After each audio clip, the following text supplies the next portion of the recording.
And we have Chelsea Puff associate with you. I just like everybody to stay calm, act like adults here. We'll get through this. Before we start, Mr. Pollack would like to say something.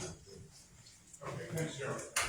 I'm Bill Pollack, Chairman of the Planning Commission, and we just wanted to announce that Stephanie Gray, who's one of the members of the Transparency Group, is going to be live streaming and recording the meeting tonight, and it will be available online anytime after the meeting. Thanks, Joe. Thank you. Right now, I'm going to turn the floor over to John Trent.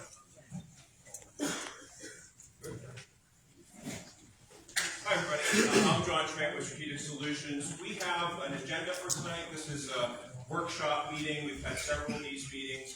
But I first wanted to start out by giving Paul Myers, the former Township Supervisor, a minute to give some way back background in terms of the old zoning ordinance and leading up to this new zoning ordinance. So, Paul? I know there's quite a few here that don't know who I am, so a little background. I'm Paul Myers. I've been living in this township now for 70 years.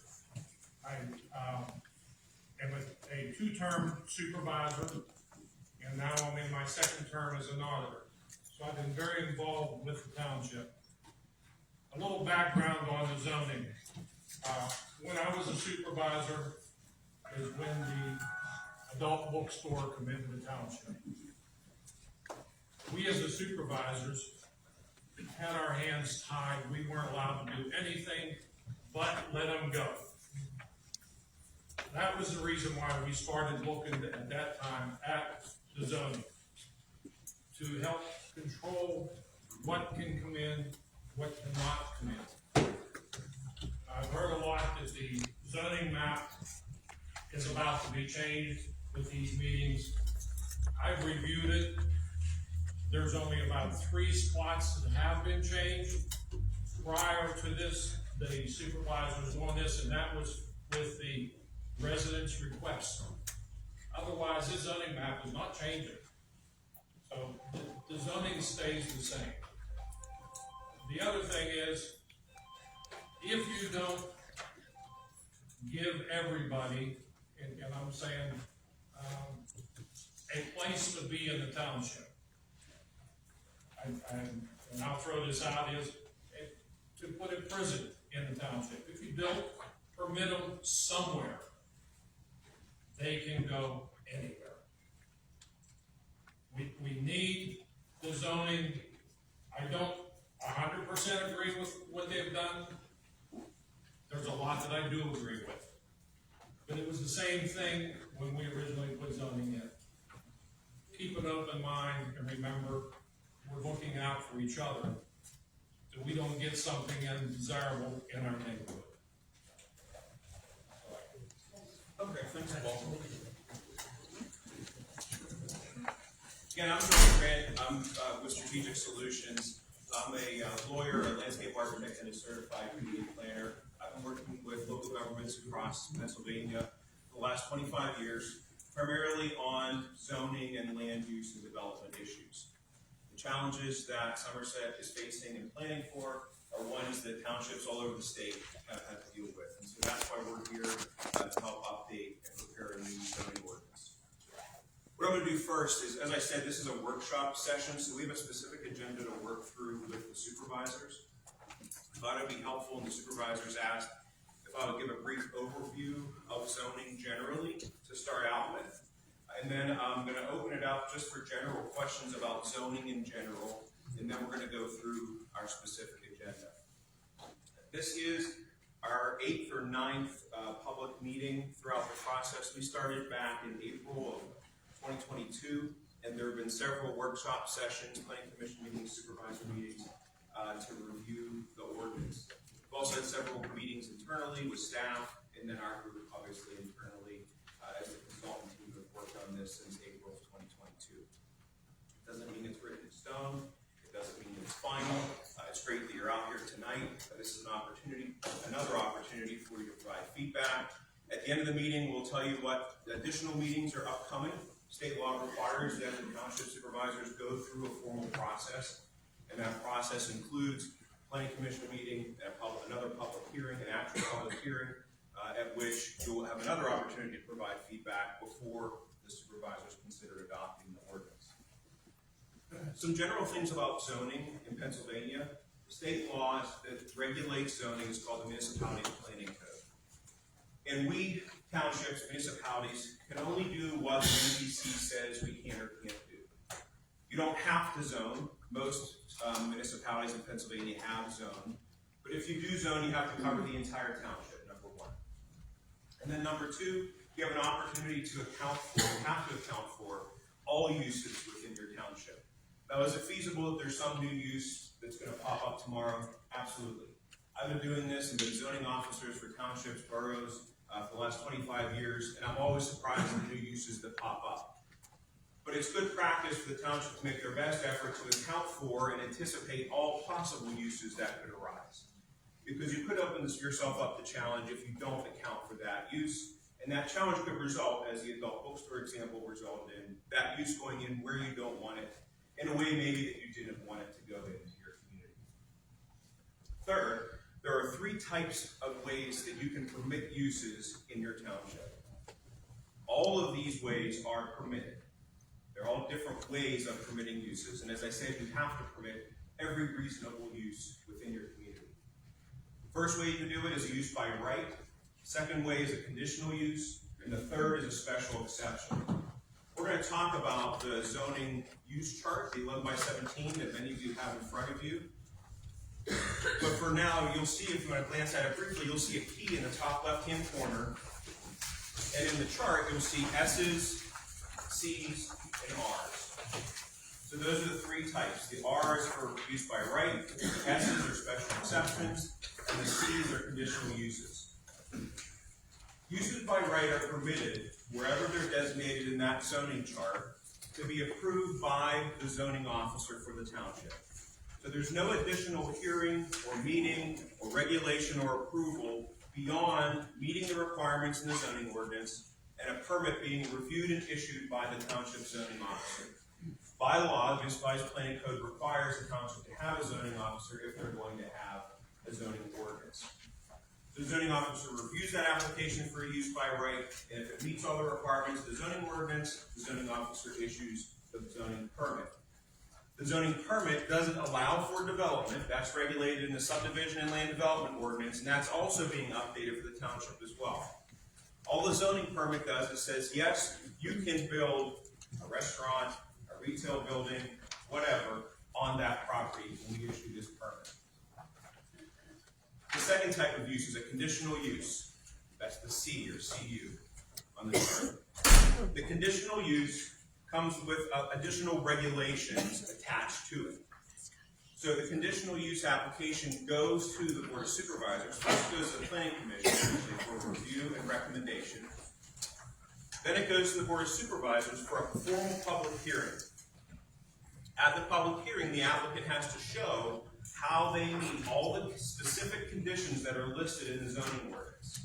If you've had an opportunity to review the various drafts that have been posted online, there's a whole conditional use section in the proposed zoning ordinance, and every conditional use has a list ranging anywhere from 5 to 15 specific conditions that apply to that use. The applicant has to go to the supervisors, hold a public hearing, and show how they meet all of those specific requirements. At that hearing, the supervisors can also attach additional reasonable conditions to that approval if they are going to approve the use, if it meets all of the requirements in the ordinance. Third type is a special exception. Special exceptions are just like conditional uses with one big exception. They go to the zoning hearing board. So the supervisors don't review applications for special exceptions. Those applications, those use types that are permitted as a special exception also have a list of requirements in the zoning ordinance. That application goes to the zoning hearing board, and they hold the hearing to the Board of Supervisors, and they issue the approval, and they can also attach reasonable conditions to that approval if they're inclined to do so. Back to the zoning map. So we've got the chart in front of you, and that lists all the uses and how they're permitted. Use by right, special exception, or conditional use. The state law doesn't regulate how many or what type of zoning districts that you have. You just have to regulate or cover essentially the entire township. As was pointed out by Paul, this effort does not change the zoning map. No proposed changes to the map itself are included in this. All the focus is right now is the document itself, which again is available online.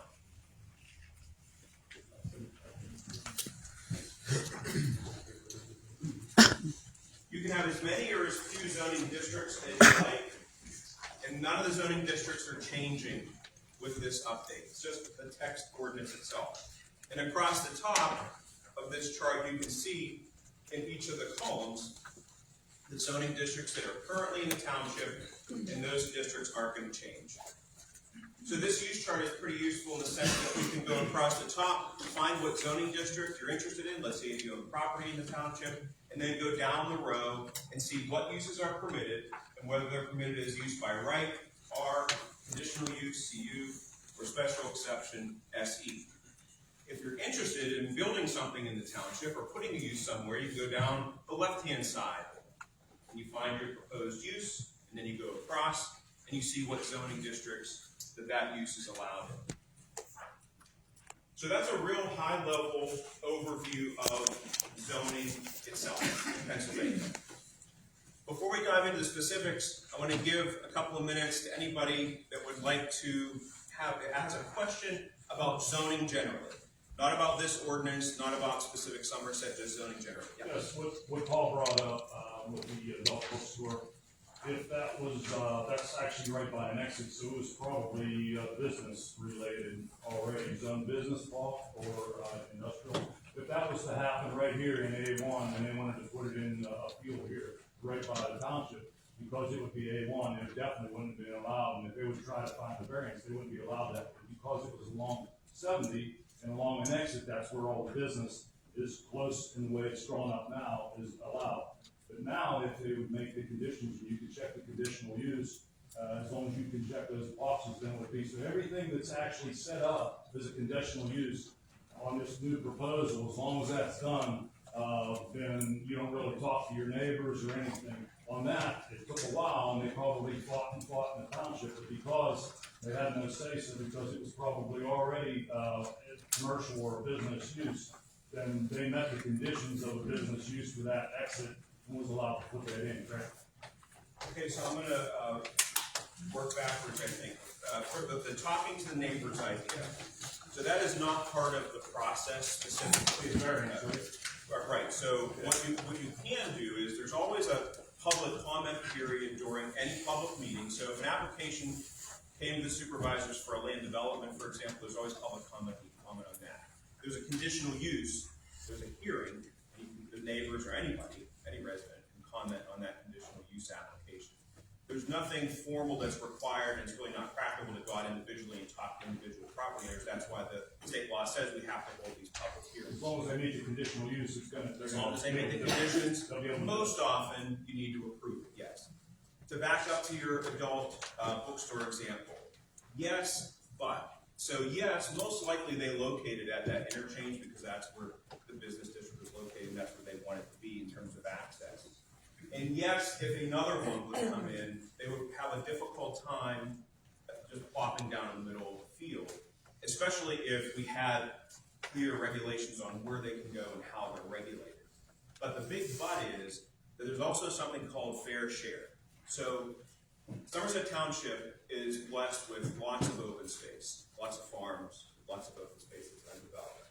And that is an asset to the community, and that's an asset to Pennsylvania townships all across the Commonwealth. That can either be an asset to be protected or an asset for future development. That's really up to the community and up to elected officials how that ultimately gets regulated. However, it does create a challenge because every municipality has to not only allow for every use, you have to allow for your fair share of that use. So let's take an example. Let's say your entire township zoning map was this 11 by 17. And you said, we're going to allow adult businesses, but we're just going to allow them in this tiny little square down here. And that tiny little square is where the adult business currently exists, so it's already developed.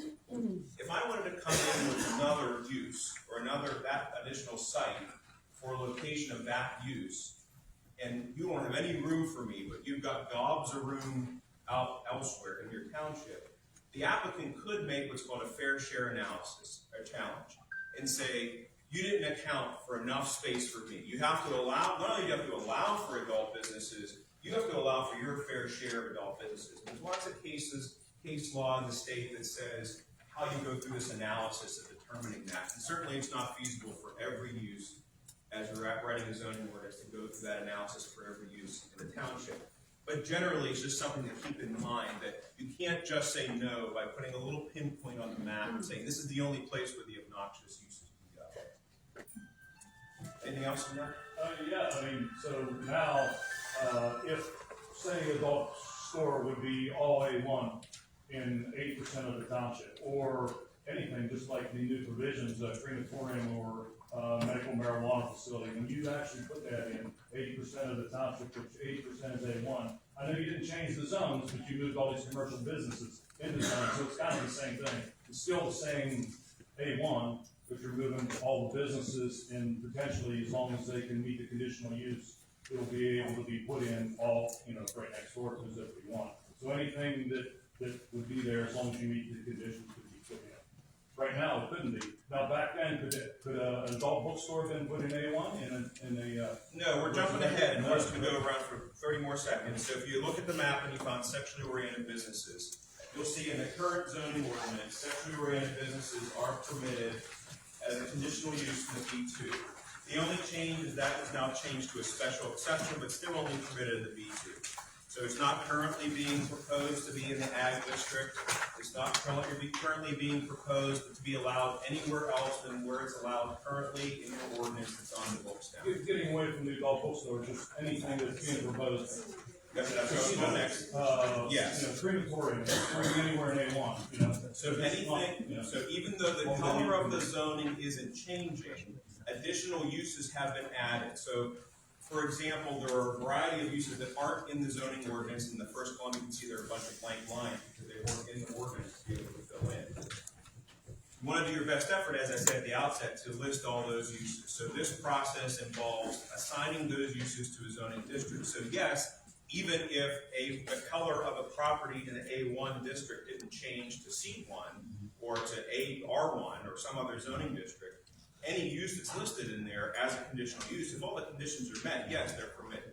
And that's why we're going through this process of identifying those new uses and assigning them to a zoning district. when Paul was back when that was the adult bookstore was put in, it wouldn't have been allowed in agriculture in the A1 district, only business, because Still not now. Wasn't then and wasn't now. Yeah. Yep. Any other questions generally about zoning? Yes, sir. Conditional use, Yeah. they meet all the conditions. Yes. Can or can't you stop them from coming in? You cannot deny it. Well, I mean, listen, I said at the outset I'm a lawyer in terms of my credentials, but I'm not giving legal advice. I'm not the solicitor for the township. And everything is a case-by-case specific. But from a general planning perspective, if there are conditions listed in the ordinance and the applicant can show that they meet those conditions, that application likely needs to be approved. The supervisors can attach additional conditions. Those conditions have to be related to zoning. They can't just attach random things to the approval. And ideally, there's something on the public record that, remember how I said there's a public hearing required? So ideally, if there's a concern or an issue with residents or neighbors, they come and testify during the hearing. The supervisor say, okay, we hear that concern. We're going to attach this condition to the approval. But to answer your question, yes, if all the conditions are met, denying the application is a little more difficult. Yes, sir. Who's responsible for maintaining the conditions? After the conditions are approved Yeah, and they go in disarray, let's say. Who's responsible for that? that's a great question. That's back to the zoning officer that I mentioned earlier. So if you're going to have zoning, which the township does, the law requires you have a zoning officer. The zoning officer is required to enforce or responsible for enforcement of the zoning ordinance. And that includes any enforcement of any conditions that are included or attached to a conditional use approval. Just like even now, if there's anything in the zoning ordinance that's not being met, I'm going to make something up. I don't know if it's in the ordinance or not, but let's say there's a junk vehicle prohibition, or there's a fence requirement. You can only have fences in the backyard, not the front yard, whatever. If the zoning officer receives a complaint or is made aware that something doesn't meet the zoning ordinance, the zoning officer is empowered to enforce the ordinance. Those conditions will be enforced by the zoning officer. officer an elected position? No, the zoning officer is an appointed position appointed by the elected officials, The elected official being the the supervisors. Okay. What's that? Is there a way to change that, make it an elected official instead of? No, the state law, municipalized planning code that I mentioned, that specifically requires you have to have a zoning officer, and it tells you that you have to be appointed by the supervisors. Yes, sir. That only enforces it down the road, after something already happens. What about when you got 200 cars coming down a one-lane road that's only made, for a vehicle and a half? There's nobody to enforce it now, and the state police are gonna call, they're gonna laugh at you. Right, so that we, So there's nothing in the plans for anything to, in terms of traffic, any of it, any violation of the ordinance, not, I was just using traffic as an example. yeah, so there's the answer to their question most simply, zoning doesn't have anything to do with traffic enforcement. So the zoning officer can't enforce traffic. There's different ordinances the township can have on the books, but the zoning officer and the zoning ordinance aren't involved in enforcing traffic. You're missing my point. Okay. You're missing my point. Increased traffic from new development? Noise, anything, new developments, noise, the whole 9 yards. Sure. You still have nobody to enforce it. Well, There's no plans on the books for anybody to enforce it that we're getting the zoning jammed down our throat.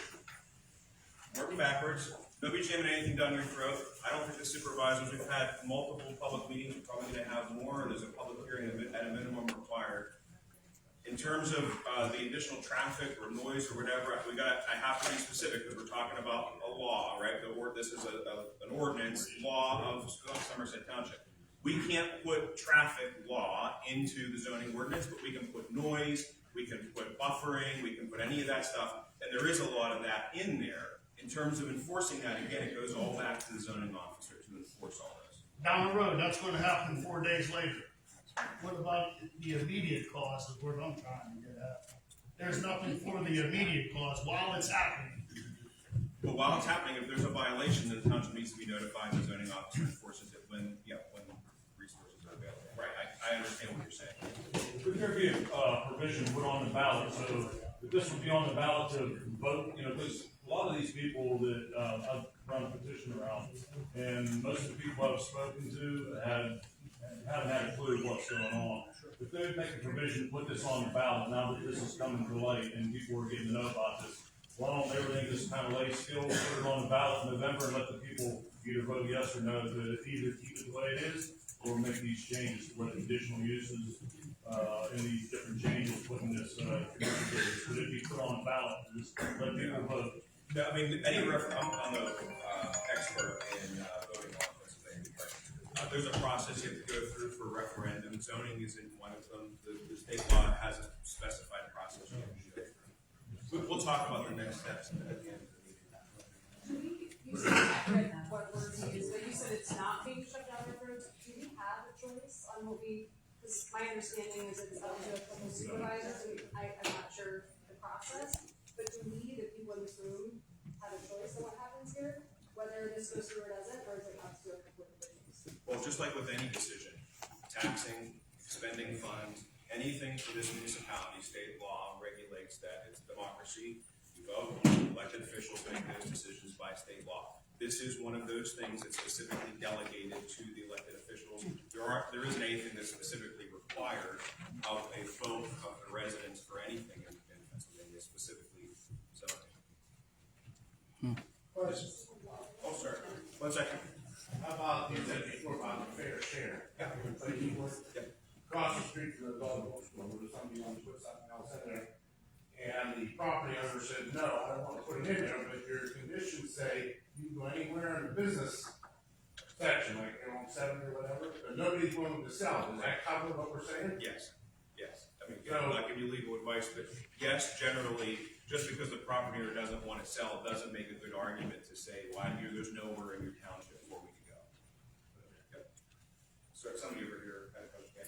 Yeah, there is, no statute, either federal or state, that requires their share in the municipal government in terms of the settlement. So, you cited there's a lot of case law. Well, the case law is from case to case. So that, you're gonna go in front of the judge, and you may say, well, that may be okay in this time, so that's what you see. And I find it ironic that the people that are running this, are telling us, you have to do this because you're gonna get sued, but then he took all these, uses out, so aren't you afraid you're gonna get sued for taking them out? Somebody else gonna come in, I would put a prison in, I would put a treatment in it, because what you're saying and, what you're doing are two different things. So, second question first. In terms of taking uses out, that was feedback we got from the township in response to some of the public comment that we got, and that's again the balancing act. We can either, on one end of the spectrum, we've got the current ordinance that has dozens of uses that aren't accounted for. The other end of the spectrum, we have a proposed ordinance that adds a bunch of new uses. If you take any out, we have to say, well, if we take crematoriums out, what can we call them as a zoning officer? Is there a use that's similar to it? And if not, how would that application be processed? And there's some level of risk there, and that's the balancing act of the risk. In terms of the case law, so Pennsylvania is both a statutorily law state and a case law state. So the case law is well settled on the fair share analysis. There's 4 factors that you consider, and there are dozens of cases, and it's well settled in terms of the process that you use to analyze. And any applicant that would come to the township and say you don't account for your fair share, there's case law that specifies the process, the analysis that the court goes through to determine whether or not you accounted for your fair share. So while it's not statutorily law, it is case law and it does apply. You're telling us you're not an attorney, but you're still giving us legal advice. I'm giving you planning advice. You can certainly consult with the township solicitor or any other lawyer. You can do it. It's a well settled law in Pennsylvania. But this balance that you're talking about, it's not a balance at all, it's totally unbalanced.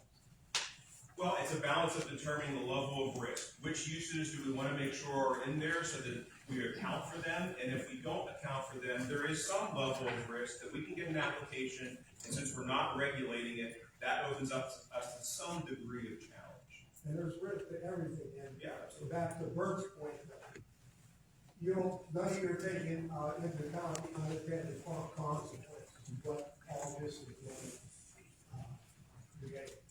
Well, if there are specific ones you want to talk about or identify now, Everything. These roads want to support all this stuff that you have in there. right? So that is more about the uses allowed in the ag district and the impact on the Well, roads. it's just 80% act. Right. Not just 80% act. Well, You that's- gotta put it in a business district and make it a business district bigger, or the, M1 bigger, you just threw it over the whole township. 80% of this township, you threw it over everything, that's not balanced, 80, 20. So first of all, just to clarify, I didn't do anything except put pen to paper. We listened through all these 8 or 9 meetings, we're listening here tonight, the supervisors are listening, we get feedback from the township, and we make changes based on that. Secondly, that balance is the whole point of why we're here, and you're right, one option could be to take some of those uses out of the ag and make one of the other non-ag districts bigger. That hasn't been discussed or identified as an option at this point. Yes, sir, you're dying to say something.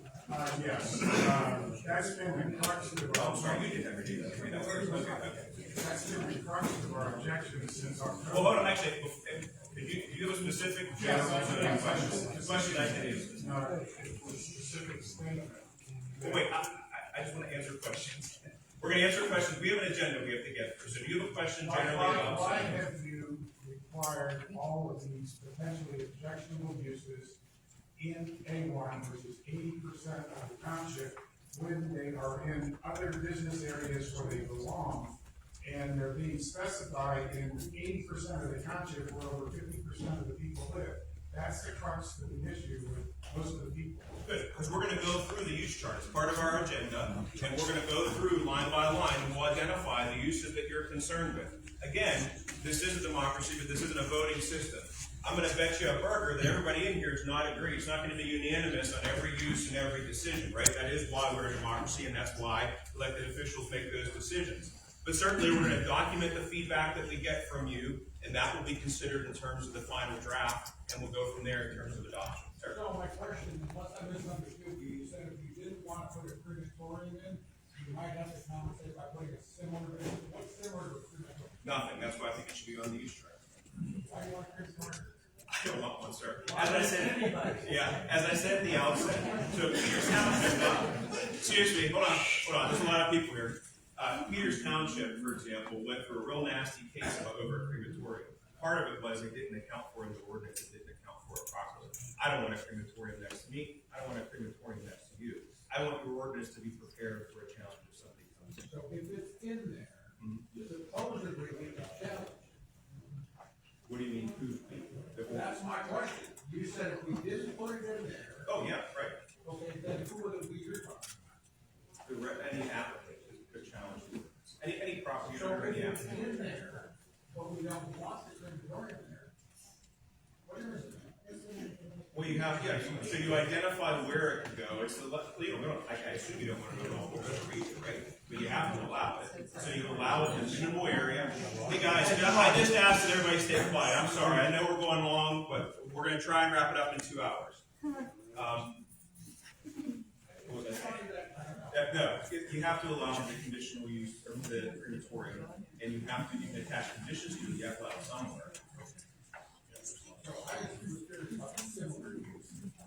Well, because he had asked about, well, if the use isn't on the list, so the zoning officer, because I get those calls all the time.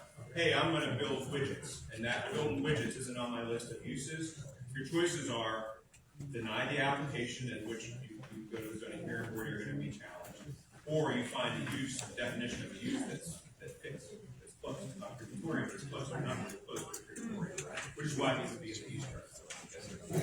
Why did we take crematorium out of A1 on the 122 draft and on the 222, we took it out of A1 and we put it in M1, we added it to B1 and B2. So here we have plenty of uses for, plenty of places for crematorium. And you did take it out of A1, which is exactly what we've been asking for months. Okay, so we're gonna go to the use chart later. Do you have a general question about that? Yes. Yeah. Basically, what he was saying, yeah, the use that wants to come in, we don't have it, it's not defined. Yeah. Do they not have to go for a variance There's a couple, I'm sorry. and get the variance approved through public comment? It's gotta go through the public comment process, it's gotta go to the zoning board, then you have your zoning hearing. Does that not address stuff that's not assigned? So what happens there is the applicant is deciding for you where those uses go. So that's called a use variance. And so they can pick a spot wherever they want in your township, plop down their marker and say, I want to put an adult bookstore here. In your scenario, that's not in the ordinance, so they're going to apply the zoning hearing board for a use variance. So that takes it completely out of your hands, out of the elected officials' hands. It's now in the legal process, it's before the zoning hearing board. The other option is they could file what's called a challenge, a curative amendment to your ordinance, where they then, the applicant, can dictate, and that goes either to the zoning hearing board or the elected officials. They then say, your ordinance is broke, we're going to, fix it. And they get what's called site-specific relief if they win. So if they are successful to say your ordinance is broke, and they want to do their use on a property where it's not permitted, it's not accounted for, they then are allowed to do that if they win on that property, on site-specific relief. Which is different than through this process in the zoning ordinance saying, here's all the uses, here's what we are deciding where they're allowed. Any other general zoning? Yes, sir. I got a question. Yeah. Here you have on this paper, you have a correction of jail. And as you go on, there's nothing in zone 1, but in the drafting it has SE, which is special exemption. So if the state wanted to condemn somebody's farm and put up a jail, is that the special exemption? Condemnation relates to how they're going to get the property. Now, they're also going to, they may challenge you and say, listen, we don't have to follow your ordinance because we're a state. But can you fight it? If it's in your ordinance in terms of where you do or don't allow it. But it just says SE, which is special exemption, Right. which would be the state can condemn that property and take it. Well, let's say they condemn it and they get the property. If it's a special exception, they still would have to go to the township zoning hearing board, say how they're gonna meet all the conditions and then they get their approval. The best thing was to get it off the paper. Get it off the sheet. So just to be I don't think clear, nobody here wants to deal with the backyard. so I'm gonna wrap up. Any other general zoning questions? Okay, I was gonna wrap up, so let me just make my comment then in response to that. Just to be clear, as I said, I'm just a scribe here. We are here advising and then documenting what we hear and ultimately preparing something for the township. I don't care if you take half of these uses off this chart. I will tell you that state law requires that you account for every reasonable use. And every use that you strike from here is a use that opens up the township to challenge. I'm not saying the day after it's adopted, you're gonna have a line of people lined up to challenge your ordinance. I'm not saying that if and when the day ever comes and you're fighting with the state about a prison 5 years from now, you're gonna remember John Trant in this zoning ordinance process. What I'm saying is, from a planning perspective, legally, you're required to account for all reasonable uses. It's well settled across the Commonwealth. I can't force you to keep all those uses on there. I can't tell you to take them all off. Ultimately, if the majority of folks here recommend that supervisors take half these uses off, and they say, you know what, we're taking them all off and rolling the dice, so be it. That's the law of the land in Somerset Township. Ma'am. Okay, so say the zoning is passed, Yeah. and I end up with a crematorium or something in my backyard. What's that gonna do to my property value? Well, I mean, I'm not an appraisal, but I understand that both allowing uses on your property increases its value, and some uses, allowing those uses adjacent to your property can decrease its value. I'm not an appraiser, but I understand that there are impacts, positive and negative, to these uses, and that's why we're here. We're gonna go through the use chart, and we're gonna talk about it. I'm not gonna try and build consensus around the 50 uses that are on this chart. We've been taking feedback and building your point about how we got from X to Y to Z. This plane's been circling the runway for weeks now. We appreciate the feedback. I'm not gonna remember. We've done our best to document what feedback we got, when, where, and how. But at the end of the day, what's on the paper is on the paper. We're gonna make one final round of revisions. That's going to the planning commission, that's going to the supervisors, and as I said, those will be public meetings and public hearings for you to provide additional feedback. At the end of the day, another option too is these folks, or a majority of these folks, just say, you know, we're not adopting the new zoning ordinance, and you live with what you have on the books. Why don't they do that and just put it up for a vote? Well, because they've already initiated back in April 2022, the process to draft a new zoning ordinance. So that means, I'm just telling you, that's the process, right? That's the. So you're saying you would be willing to take out all this and stop the zoning, but it's all up to the supervisors? That's not works. Okay. So, okay. We gave them the ability to do what they want. Unfortunately, we voted.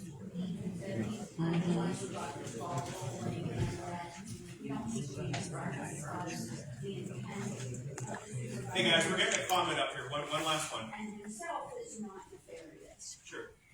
That may be the case, but what happens when he is replaced, when that supervisor is replaced? Sure. How do we create a document that's going to protect us long term? Many of us are not lifelong people in this township. We moved here to get away from Yes. North Virginia. We don't want what lies ahead. I totally appreciate and understand that, and this is not the only township in the state that is in that same exact situation. The answer to your question is, there is no perfect document, but there is a better document. And what's on the books now, and why the process was initiated originally, as I understand it, is because the township was being faced with requests for various uses and approvals that weren't in the ordinance. And every time the township goes through that process, you're further and further and further out on the limb. Is this ordinance perfect? No. I wish, or I would hope that this ordinance, after it gets adopted, it might be amended 6 months or a year later. These ordinances are not written in stone. This is way too long to wait for an amendment, for this exact reason. If the majority of folks here, elected officials that want to protect the open space and the farmland in the township, certainly have an ordinance on the books that can do that, particularly if you want to move all these uses out of the ag and make the tough decisions about making the other districts bigger. But that's all up to elected officials and the residents, and then to your point, it's not perfect, but it's something better. Because if you just keep rolling with the 1985 special, right? I mean, all due respect to the folks around back then, it was good at the time, right? But Somerset's different now, 30 years later. The uses are different now, 30 years later. And if you stay stuck 30 years old, your ordinance isn't gonna hold. Any other general, yes, ma'am?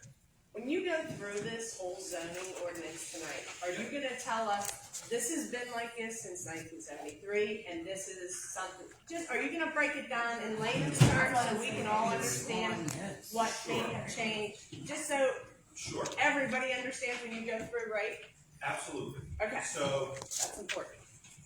I'm gonna skip over. So number one on our agenda is to go through some of these changes. But to my point earlier, it's sort of like trying to pin jello in the wall, right? I mean, you change it, and you forget it's been changed 6 times. Why did you change it? So here we are now, okay? So second item on our agenda is the use chart. I explained the use chart earlier. This is every proposed use in the township. Again, down the left-hand side is every use. Across the top is every zoning district. In the middle is how it's allowed, RS for conditional use. The first column on the left is what's on the books now. The middle column was the 122 draft.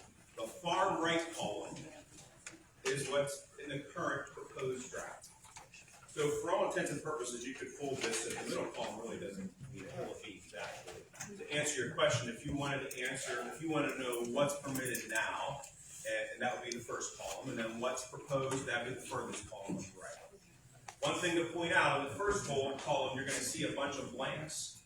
Those blanks are uses that aren't accounted for in your current zoning ordinance. So that's why they then appear in the third column, because we've added them. Yes, sir? I think we need to make it clear that the old ordinance and what we have, those blank spaces are already things that people can do, but they have to get a variance. Yeah, And I think that's what people don't understand. It's getting labeled as something, that it's labeled as what you already have to do to get those ones into the township. So, non-conforming uses, you bring up a great point. I think this is what you're saying. Something that's happening now, you are protected forevermore.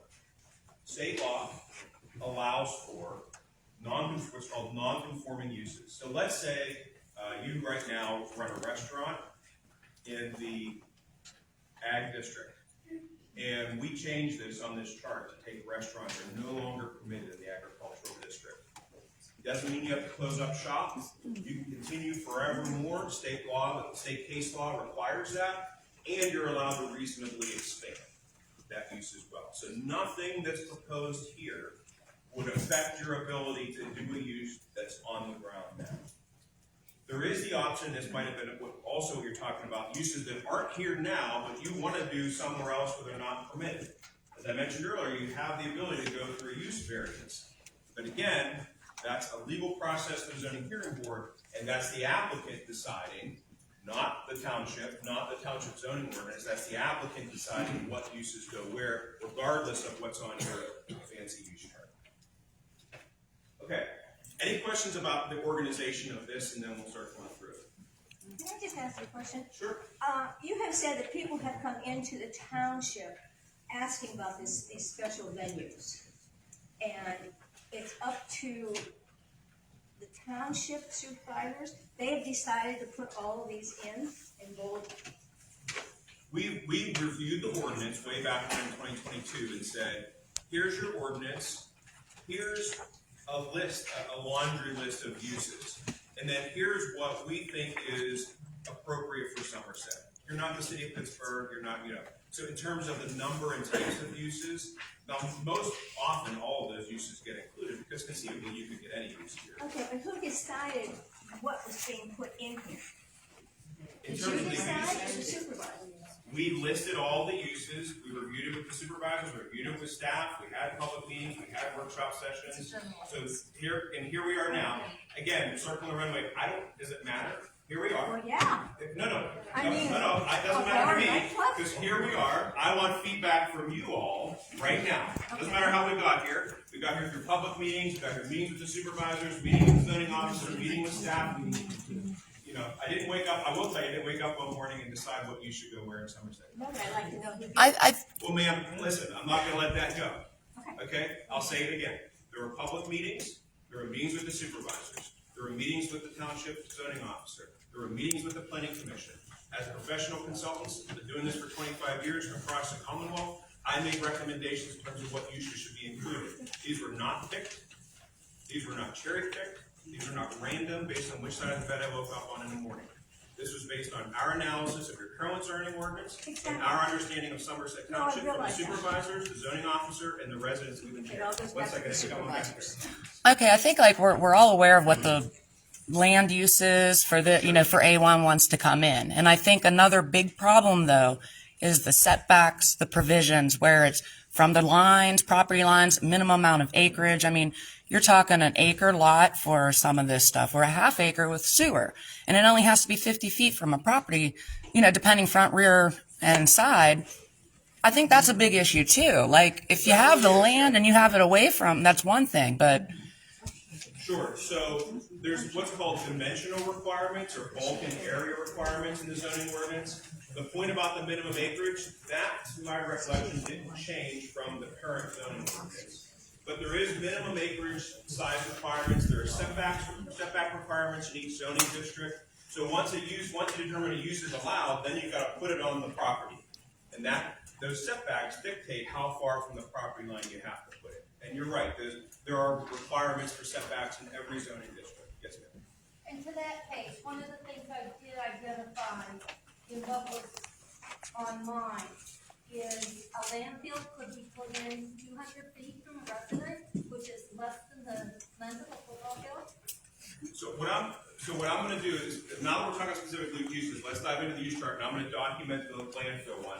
I'm not going to take the time to go through the ordinance and verify what you're saying is correct. I believe you read it last night, you said. So landfill on the use chart is permitted where and how. And if you don't mind, you guys tell me rather, you watch the M1 as conditional use. Where is it permitted currently? Not at all. Not at all. Okay, so if we don't allow for for landfills in the M1, we're allowing it as a conditional use, then they would go through that process of, like I said before, they're going to go for a use variance, for challenger ordinance, and what they're going to get is site-specific relief. So let's say they want to go in the A1, they took a property, they challenge the ordinance, and they get to go in the A1. What this ordinance is saying, we're accounting for landfills, and you're only allowed in the M1 as a conditional use. Yeah, but still, it can be 200 feet from your house, though. Right. Yeah, the setbacks, the provisions. 200 feet from a residence. The setback is 200 feet. So we can look at increasing the setback, we just can't increase it so that you can't physically do it. Because there's two ways, like I said, if somebody challenges your ordinance, there's two ways they're going to challenge it. They're going to say it's either de facto exclusionary or what's called de jure exclusionary. So de facto exclusionary says if you don't account for landfills at all, you lose. You lose, right? The facts of the ordinance say black and white, you don't account for landfill. I'm a challenger ordinance, you're going to lose. That's de facto exclusionary. You exclude that use. De jure exclusionary says if I apply all the regulations in your ordinance, like let's say there's these really monster setbacks, if I apply all that, I physically can't fit a landfill on any of the property where you say it's allowed, but it's not really allowed. So that's called de jure exclusionary. So that setback likely can't be increased, but we can look at seeing what would happen. We can just do some rough, like look at the M1 and say, well, if we do what's available for development, if we increase that to 250 or 300, does that still leave a fair share, a reasonable amount of space in the M1 for it to be developed? So townhouses aren't allowed in the provision right now. And the new, all you have to do is meet conditions. So the way it is right now, they would have to challenge, get a lot of hassle and get a variance and put it wherever they wanted and fight it because there's no allowance for it. But under the new regulations, they can look at any A1 property, and as long as they can meet the conditions, they can drop it in, and it makes it a lot less of a hassle for them for a developer to come in and to put it in, correct? Okay, so let's say townhouse. Where is it permitted now? Not permitted, so you lose, de facto exclusionary. Where is the new? Put it in. What I've said 3 times now, a use variance or a challenge to the ordinance, both of which means that some developer decides, not you, not the township, where they're gonna do a townhouse. It would be hard to put it in, right? I mean, they would have to go through some stuff to do it. So No, as long as your it's, ordinance is on its face exclusionary. We don't allow townhouses. You lose. Don't pass go, don't pay like $200. So we're saying 200,000 houses are permitted for this ordinance as a conditional use in the A1. Is that one that we want to consider? Hold on 1 second, sir. I'll come to you. I make a motion, these quadruplex houses, be speaking out. Take them out of the agriculture, take townhouses out of there, there you go. That's my, thanks, Jim. make the motion, Mark? Is this an official meeting? R1 and R2.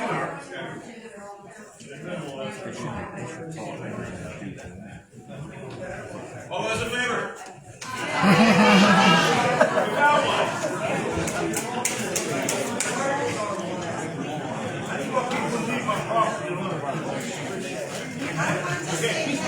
Okay, hold on.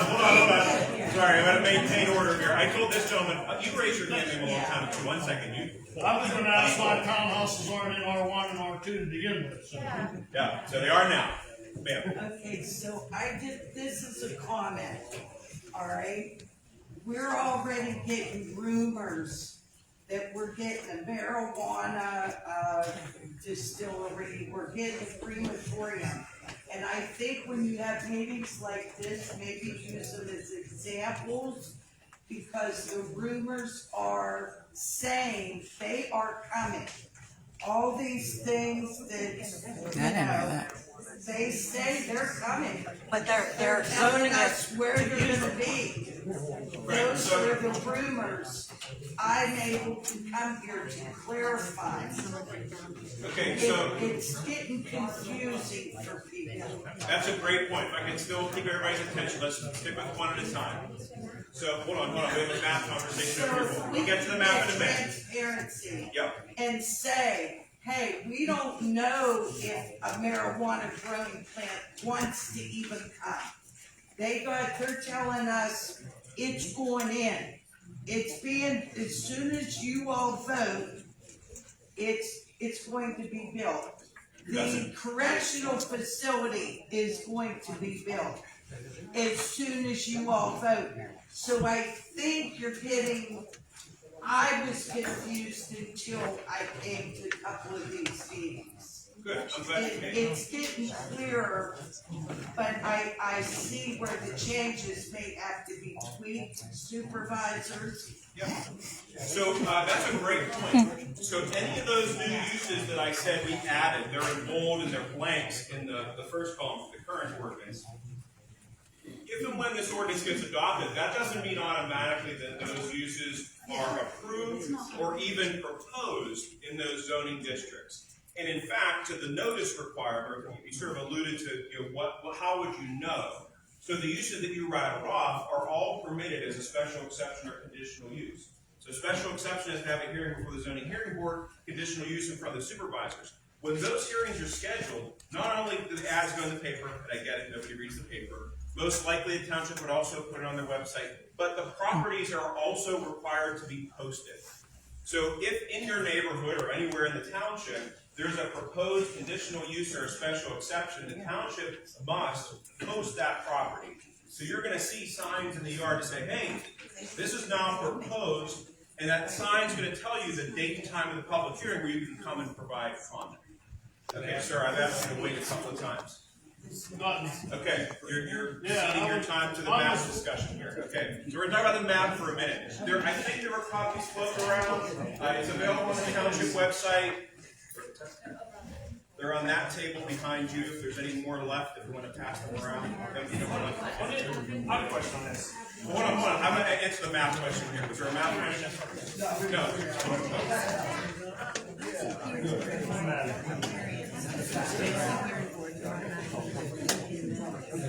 Okay, so we have a math question. Just say it loud enough so everybody can hear. Guys, can we get her attention, please? Okay, so.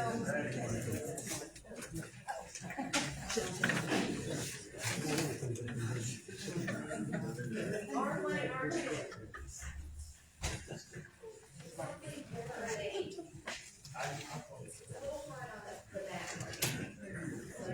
Yeah, it's the yellow. That's okay. It's the yellow. So there's a legend down here. I'm sorry. No, you're right. You're right. It's the orange and the green.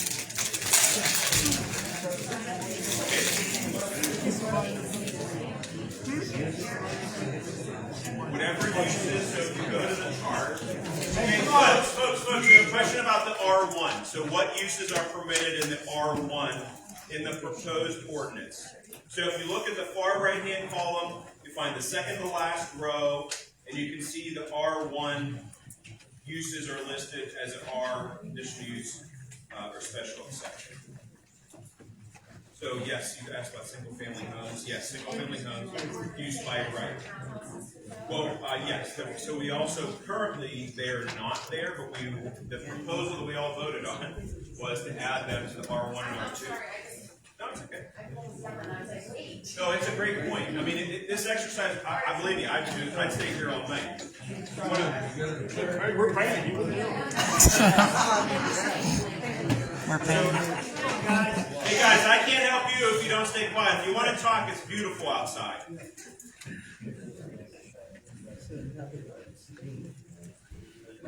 So I think if there's questions about the zoning map and what's where, you can go, it's available online. You can blow it up and zoom in on your computer. I think the township has a large one here as well. If you want to come in here and look at the map. But it is a great point to sort of, not only you want to look at the use chart, you want to marry where those uses are permitted with the map, like where that zoning district lands. So you can see how it gets complicated.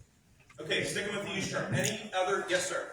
Let's say we stick with the old one, just for. Sure. So then someone wants to open a medical marijuana dispensary. Yes. So now he's gonna apply for a variance, and let's say he wins. Yes. Worst case, it goes into agricultural, correct? It would go on any property in the township. Well, but worst case, it would go agricultural for 80%. Right. So something like that nobody wants next to them. Yeah. It's already, you're allowing it in agricultural if they meet the conditions. That's a giveaway. So, yeah, so let's talk about the medical marijuana grower processor. So state law, when they allow for marijuana use medically, they also said they defined these two terms, the dispensary and the grower processor. And the dispensary, they said basically we have to treat like retail, buying anything else, walking in buying your marijuana. The grower processor, like light industrial or heavy agricultural use. We can certainly, so right now in the third column, the dispensary I don't think is a problem, right? So that's conditional use in B1 and B2. Correct. You're talking about the grower processor in the conditional use in the A1 and the M1. So are you saying that we take that out of the A1? Yeah. Let's get a motion on that. Yeah, you're talking about an industrial scale process. That's what I'm saying. So we're gonna. And the growing would happen on a farm, so, unless it's hydroponic. To the farm bureau, spoke with them, that's a commodity of agriculture. And Growing I'm it. using that as an example. Growing it. I'm trying to both ways so we can make a final. But there's some things that nobody wants next to the house understand that's allowed in A1. And if you just took it out, worst case, it's going to end up in A1. Well, of course, growing, Yeah. because it's farmland, it's agriculture. On growing marijuana, it's all government regulated, it's in a building, it's slow. So it's not gonna affect anybody. It's gonna affect your property. Well, Yeah. so here's what we've just done, just to go back to the beginning. So we've taken a use and we've restricted it from the A1 to the M1. As was said, it is regulated by the state and it is considered agricultural commodity. Somebody could make an argument that it is agricultural commodity, agriculture, you must allow it in your agricultural district. So that's the sort of risk balancing that we're talking about. So the proposal now is, let's take it out of the A1, move it into the M1. So we're allowing for it, so that certainly helps. We're just not allowing for it in the agricultural district, and maybe that's a battle we'll fight later, but at least we have a leg to stand on because we've defined it, we've allowed it somewhere. I can understand the growing, because of course you need agriculture, farmland to do so. I mean, dispensary and the, thing, and then a processor should be in the M's, not a dispensary across from the township building or, things like that. But understandable, if you're going to grow it, you need land to do that. And if the farmers around here decide to do that, there's where your commodity is. But I think the other things should Hold on, I can't hear the comment. go into the business part. Yeah, so the dispensary, yes. is basically retail, and the growing is basically agricultural / light industrial. Yes, ma'am, sir. Yeah, marijuana, they grow stuff next day. Make money on it. I believe so, yeah. What's the permit there, company, Well, so eminent domain, as was discussed earlier, is only used to acquire the property by a government entity for a legit government purpose. And I don't know if any lawyers in the room, I know the township solicitor isn't here, and again, I'm not giving legal advice. But generally speaking, you can't condemn, the government can't condemn property and just hand it over to a private retailer of marijuana. Now, there are exceptions to that, if it's blighted property, so on and so forth, but eminent domain is just how you acquire the property. They can't force you to allow for that medical marijuana distributor in your township. You have to allow for it somewhere. It may never come. Yes, sir. Question like agriculture.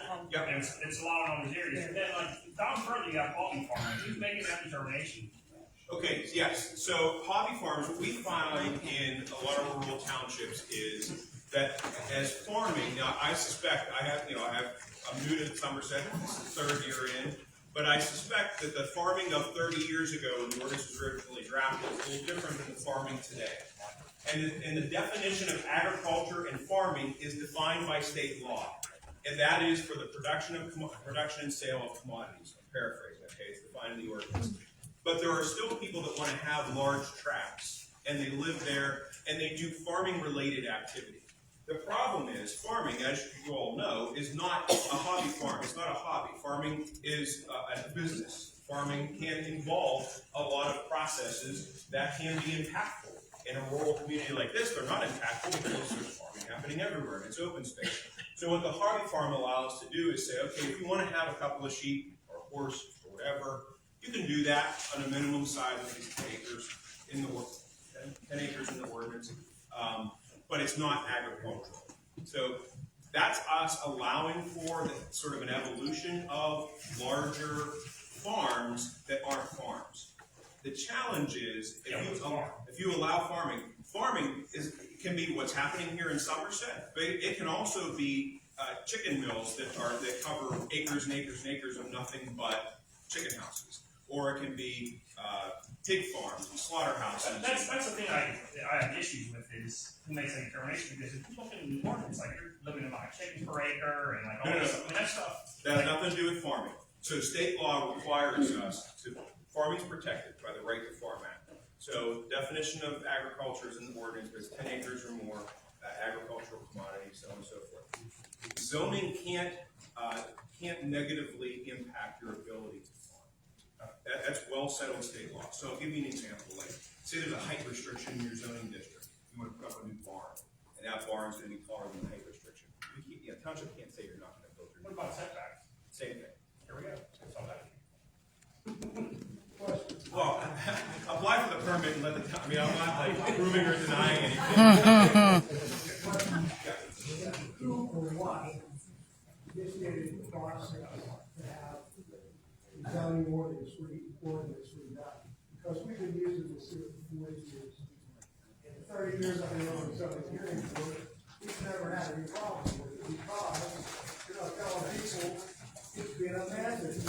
It's not for people, there's amendments, so no problem will arise, supervisors will review the ordinance.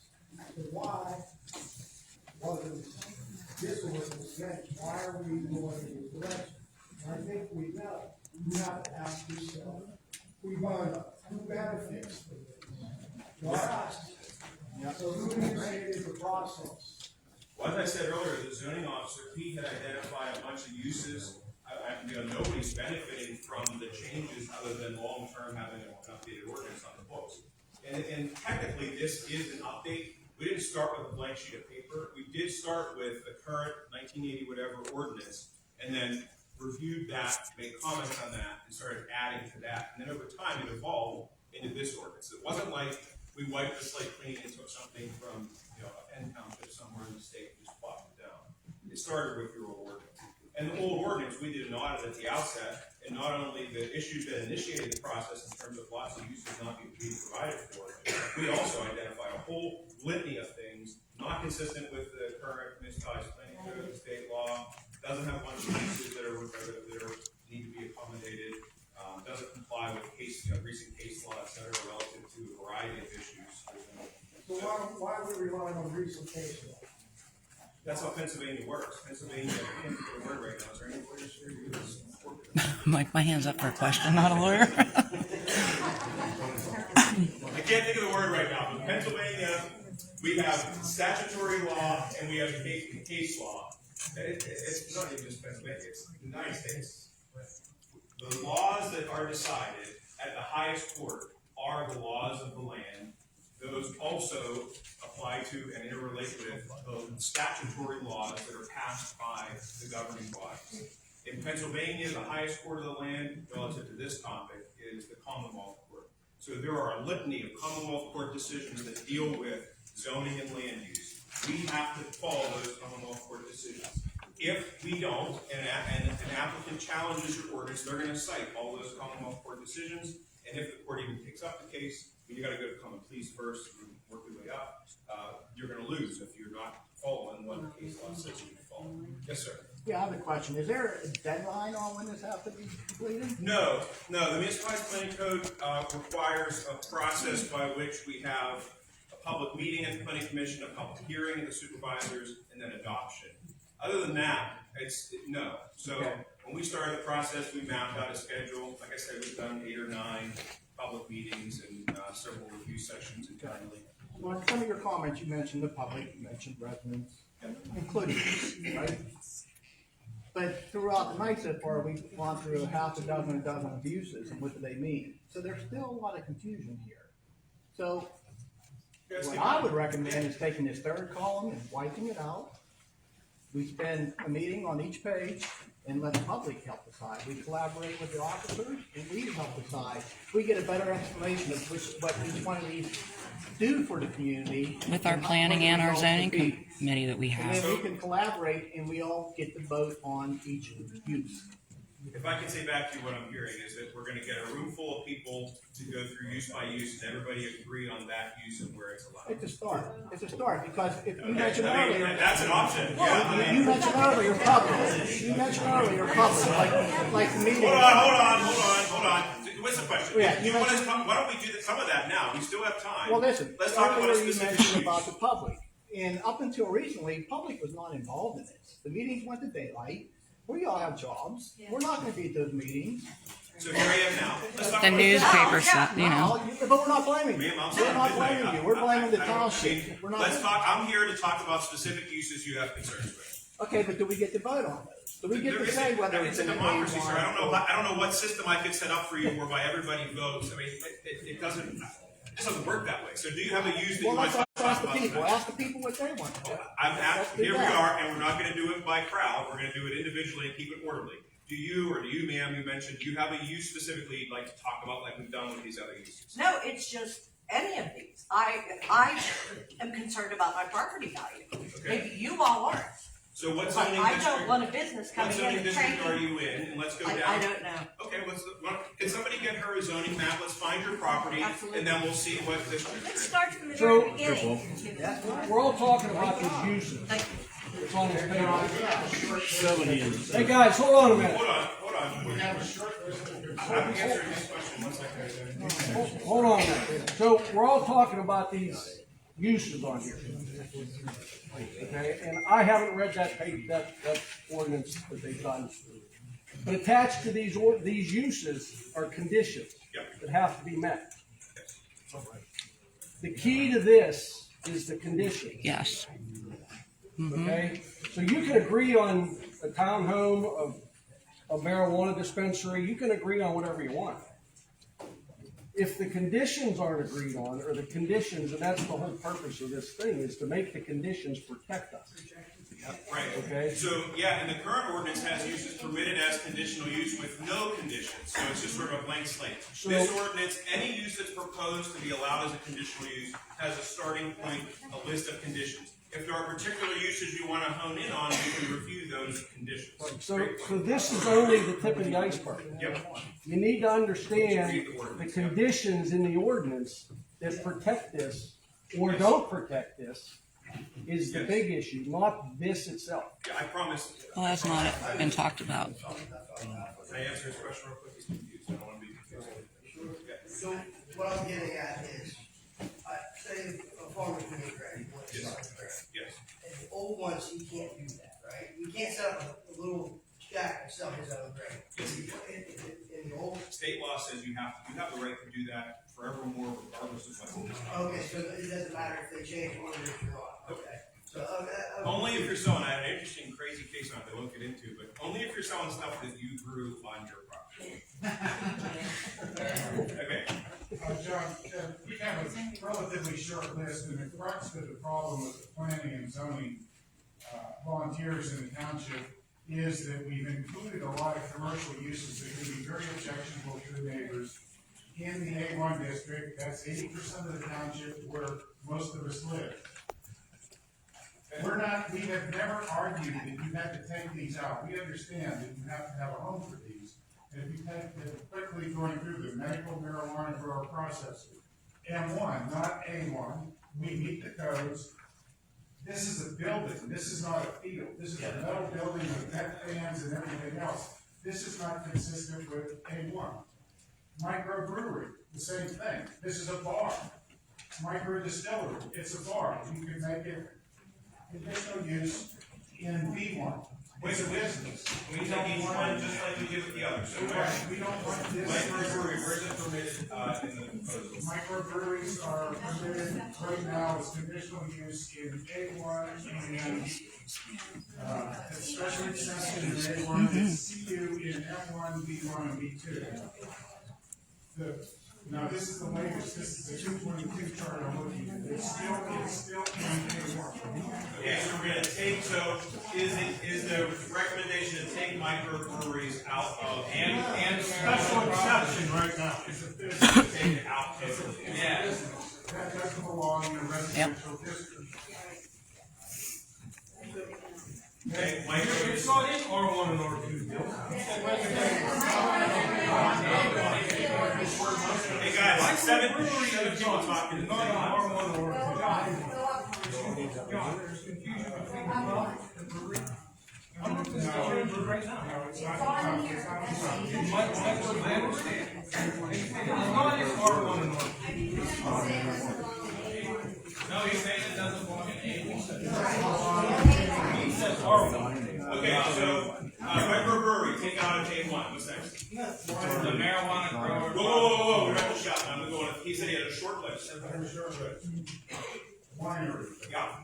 Kennel with outside dog runs. Right now, the only place you can put a kennel in the township is in A1. That is a business. That should not be in A1 at all, but right now, the only place you can put it is in A1. It should be in M1, B1.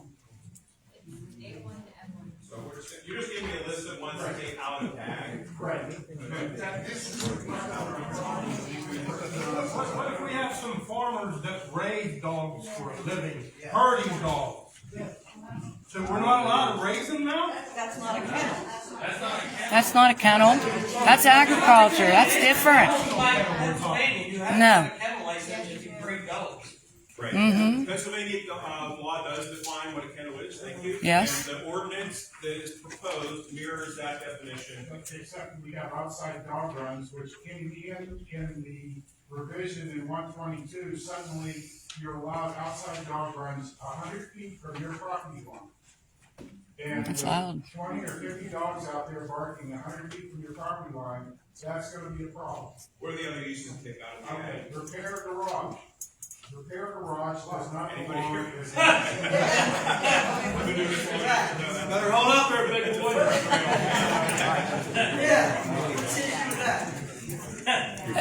Isn't it like over 5,000 square feet? Work on farming equipment down here on out. What's wrong with Not that? allowed to do buildings.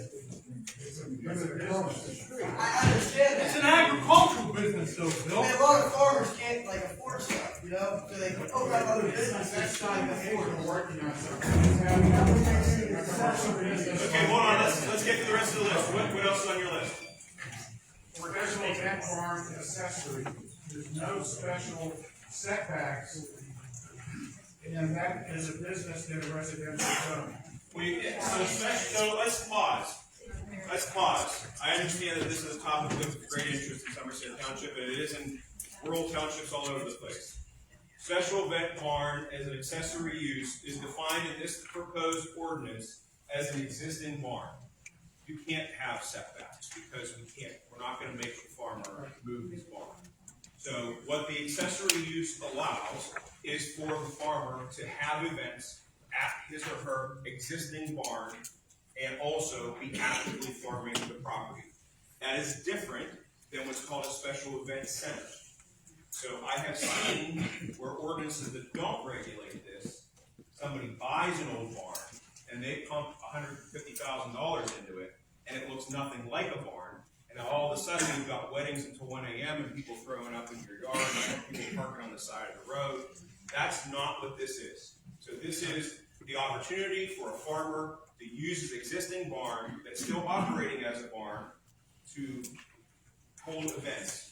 The problem with that, John, is that even in Nottingham, they have a 1,000-foot setback requirement to the nearest residence on event barns accessory. We have no limits on the number of people attending the event. Nottingham has 200 persons as the limiting amount.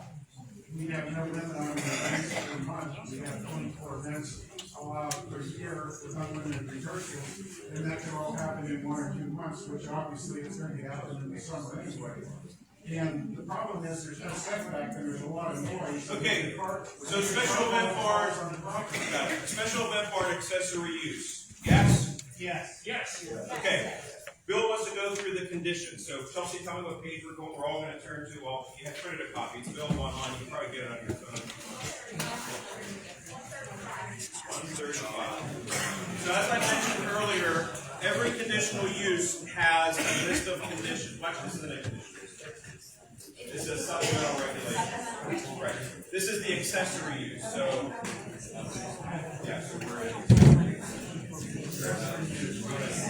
135. So on page 135. Okay, so we're way in the weeds here, but that's important. We want to go in the weeds, right?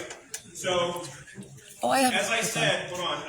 As I said, the conditional uses have specific conditions that are listed in the ordinance. The special event barn, as an accessory use, an existing farmer who wants to rent it out a couple times throughout the year, is permitted as a use by right, as an accessory use. The principal use on the property is the farming activity. So they don't have to go through the conditional use process. But in the supplemental regulation sections, we did put a couple of conditions in for that scenario, and that's number 14 on page 135. Yeah, it was just about the using it for the farm. You said the farmer using the farm, and then he can use his buildings. But what if he just owns the place, rents it out to somebody to do agriculture, and still wants to use the buildings? I mean, it's technicality, but like, does it have to be a personal, like, living on the farm, working on the farm, owning? So accessory use by definition is a use that is customarily incidental and subordinate to. And there's been a flurry of cases over the last 5 years, and basically it's settled that these things are accessory to farms. Because farming in this Commonwealth as a whole has been going through some tough times over the last couple of decades, and so this is an opportunity for farmers to make some extra money. So we allow it, but allow it as an accessory use in this case, which means the principal use. So this accessory use has to be customarily incidental and subordinate to. You have to have a principal use to have an accessory use. So the principal use on the site is agriculture. It's a farm. So the farming has to continue. Now your scenario about selling it, that really, there's no way for the township to know who owns the property. No, I mean like the person that is, okay. That's what I want to know, yeah. The farming activity is the principal use. The event barn is the accessory use. And that's the whole point. You can't turn this thing into Las Vegas every night of the week for the entire year. It's a farm, and if certain times during the year you want to throw a party or rent it out for a party, you can do so, but it's still a farm. The next day, you're moving the cows back into the farm. That's correct. The issue here is there's no setbacks. The barn could be possibly 50 feet from the property line. They could have an unlimited number of guests. They could have 24 events with approximately as many as they want, and they can do that over a 1 month, 2 month, 3 month period, which on these narrow roads in the middle of an agricultural district, the neighbors are not going to be happy. Moss River has Gronowski Winery on 37 acres. They wanna put, like he thought about, they wanna put it on that in the park, you know? If the neighbors agree with it, what's the problem? So, right, so I'm back to page 135. The neighbors, as I said earlier, other than like a conditional use hearing process, then going out and talking to the neighbors isn't part of the process required, right? So you come to the property gets posted. If it's a conditional use, you're going to come to the hearing. This won't get posted because it's a use by right. So on page 135, I'm going to breeze through these real quick just to give you an idea. So you can't extend into the building setback areas with tents and additional structures that you might put up. No more than 24 events in a year. A special permit's required. Parking has to be on the property where the barn is located. Can't park on township roads, private property, etc. Parking area has to have a driveway, gravel, or paved, so you're not tracking mud around. Required building setbacks may not be used for parking. No events before 11 a.m. or past 11 p.m. All entertainment ends at 10.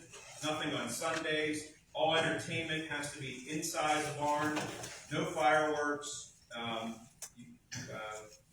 Portable restrooms are allowed, but they have to get approved by the township's SEO, sewage enforcement officer. Alcoholic beverage may be served only as state law allows. Catered food may be served only as state law allows. Existing structure shall be inspected and approved by an engineer, so the dilapidated barn can't fall down on somebody. Any changes necessary to accomplish this, subject to a land development. If you decide to take your barn, you're going to put a whole parking lot in addition, you're no longer accessory, but if you're going to try and make an argument that you are, you have to go through the development process. Dumpsters have to be emptied, porta johns have to be emptied, and you get protected for 12 months if your barn would track if you burn down.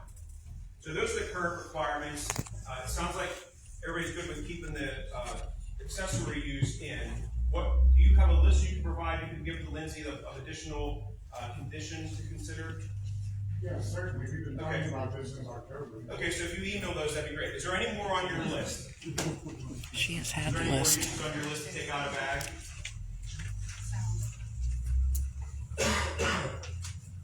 Personal services, bakeries, 1,000 square foot bakeries, that's a 30 by 30 building, and personal services 30 by 30 is a large facility that I think is a neighbor on a neighbor lot that we inclusive. So personal services under 1,000 square feet. Personal service is defined as nothing in your current ordinance. In the proposed ordinance, it is, if you're following along on your phone or taking notes, it is personal services. Okay, ready? Read your bedtime story. Personal services. Any enterprise providing services pertaining to the person, their apparel, or personal effects commonly carried on or about the person, including but not limited to shoe repair, tailoring, clothes cleaning, watch repairing, barbershops, beauty parlors, diet, nutritional counseling, fitness or exercise salons, nail or tanning salons, day spas, and related activities. The issue here, John, is not a small facility that does not bother the neighbors. The issue is a 30 by 30 metal building that suddenly an industrial facility next to I thought it was that big, unless you're farming. A 30 by 30 building is not that big. That's little. Yeah, that's small. Residential area, it could be. You know what I mean? But like our old bars are bigger than that. But the thing is, if you You know what I listen mean? to that guy who came and fought, that was his issue. It started out small. I heard that guy. Right, it's built. I agree with that, but there's not, are you afraid a bunch of people going in that building, breaking in and getting high and sleeping there? Like, You don't know like, what they're afraid of, because you don't know what he's. but this is my point, that 30, you complain and saying how big it is, it's not that big. It's almost as big as this room, square, like a couple more feet. Take personal services, 1,000 square foot ones out of that, okay? That's the core of the list. Okay. Any other? Said bakery? 1,000 square foot bakery. You want it out of act. 1,000 square foot bakery, you want it out of act. It's the size. 30 by 30, out of act. Yeah. What if? Okay, we've got it documented. That's a building this big. That's what you want? I don't want it next to me. Too big of a building, because it should be like half that If size? it's a metal building in a residential zone, then that could be. My barn's bigger than this. Honestly, I just counted the tiles. I mean, it's all right. Close your mouth. Okay, hey. Come on. All right, so let's not keep it personal here. No, come on. Hey. We're talking zoning here. This isn't life and death. You first insulted him. So please. You talked about the size of his waist, sir. I heard you on one. Yes, sir. Yeah, you got, electric vehicle Hold charging. on. Let's keep it one at a time, please. You have electric vehicle charging station Yeah. in All A1. different information. Now, is that individual or is that commercial? Electric charging. Yeah, just a definition of what that is. I didn't hear your question. Electric charging. Is it commercial or is it like personal? The electric vehicle charging. Is it accessory use?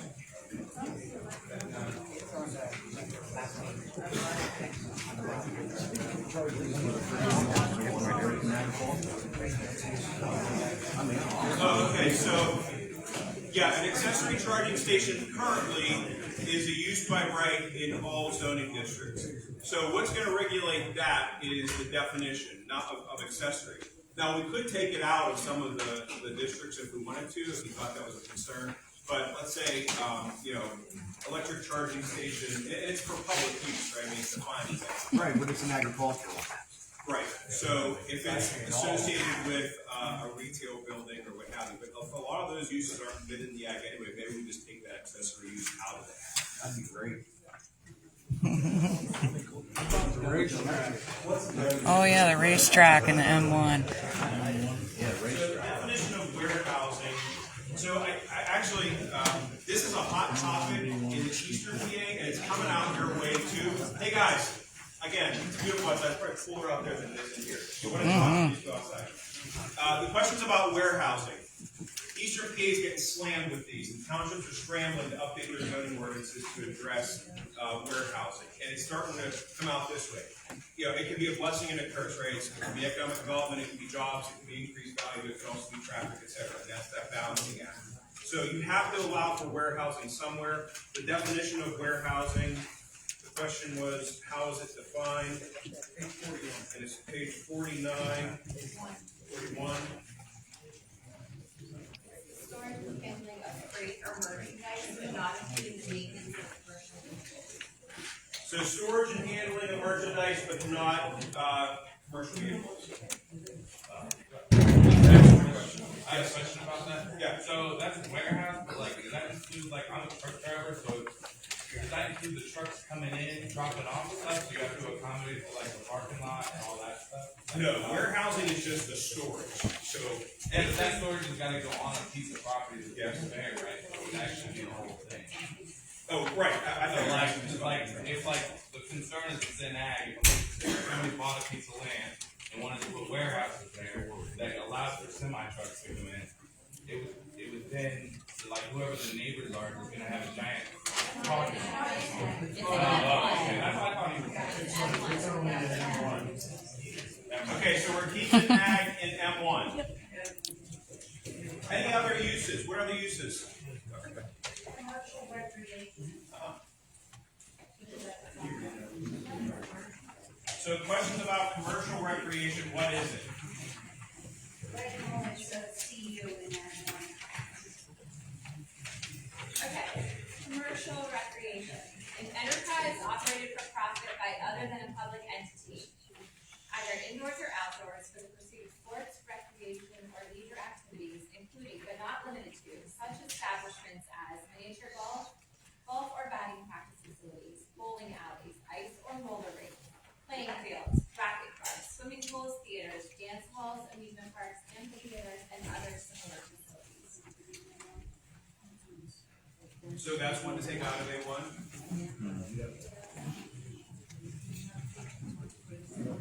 And it doesn't happen anywhere. Well, it has to go somewhere, and it has to go somewhere, like this is also gonna be driving ranges, mini golf. I mean, we already complain our kids don't have anything to do. Roller skating rinks and. So it's in the ag. Do we allow it, we don't allow it in the M1 or so maybe we can add it to this M1. But it sounds like maybe we need to.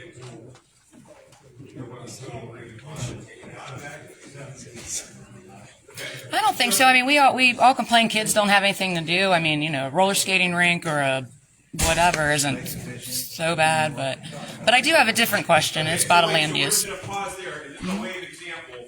So that's one where it sounds like maybe there's not general consensus to take it out of ag. We might leave it in ag. It's a conditional use. There are conditions, so we're not going to go through them unless you want to. But jump online and refer to those conditions and see what additional protections are in place. What are we talking about now? The commercial recreation. Yeah, I don't want to take that off. I mean, two things. Are we able to maybe pick and choose which commercial ones we would rather have in A1 compared to the M1? Or, because we're finding a place for them. Yeah, we could split the use. We've done that in some places. We provided a sample list there.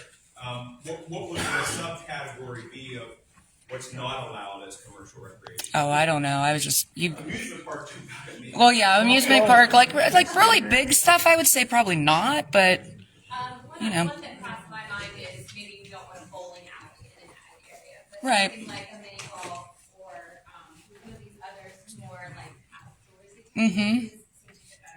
So we'll make a new use. I don't know what we'll call it, but we'll come up with it. And that use is where we're going to lump these ones that might be a little more impactful, and we'll restrict those to the M1. John, we discussed that being an A2, where you develop an overlay or another district that is not a pure A1, but it allows for these types of borderline activities and do that in a less impactful way. Yeah, so this process, again, doesn't involve changing the zoning map. So that's not an option right now. I mean, the township can decide to update the zoning map, but right now there aren't any changes to the map. And my other thing was, how about the racetrack in M1? Where is it?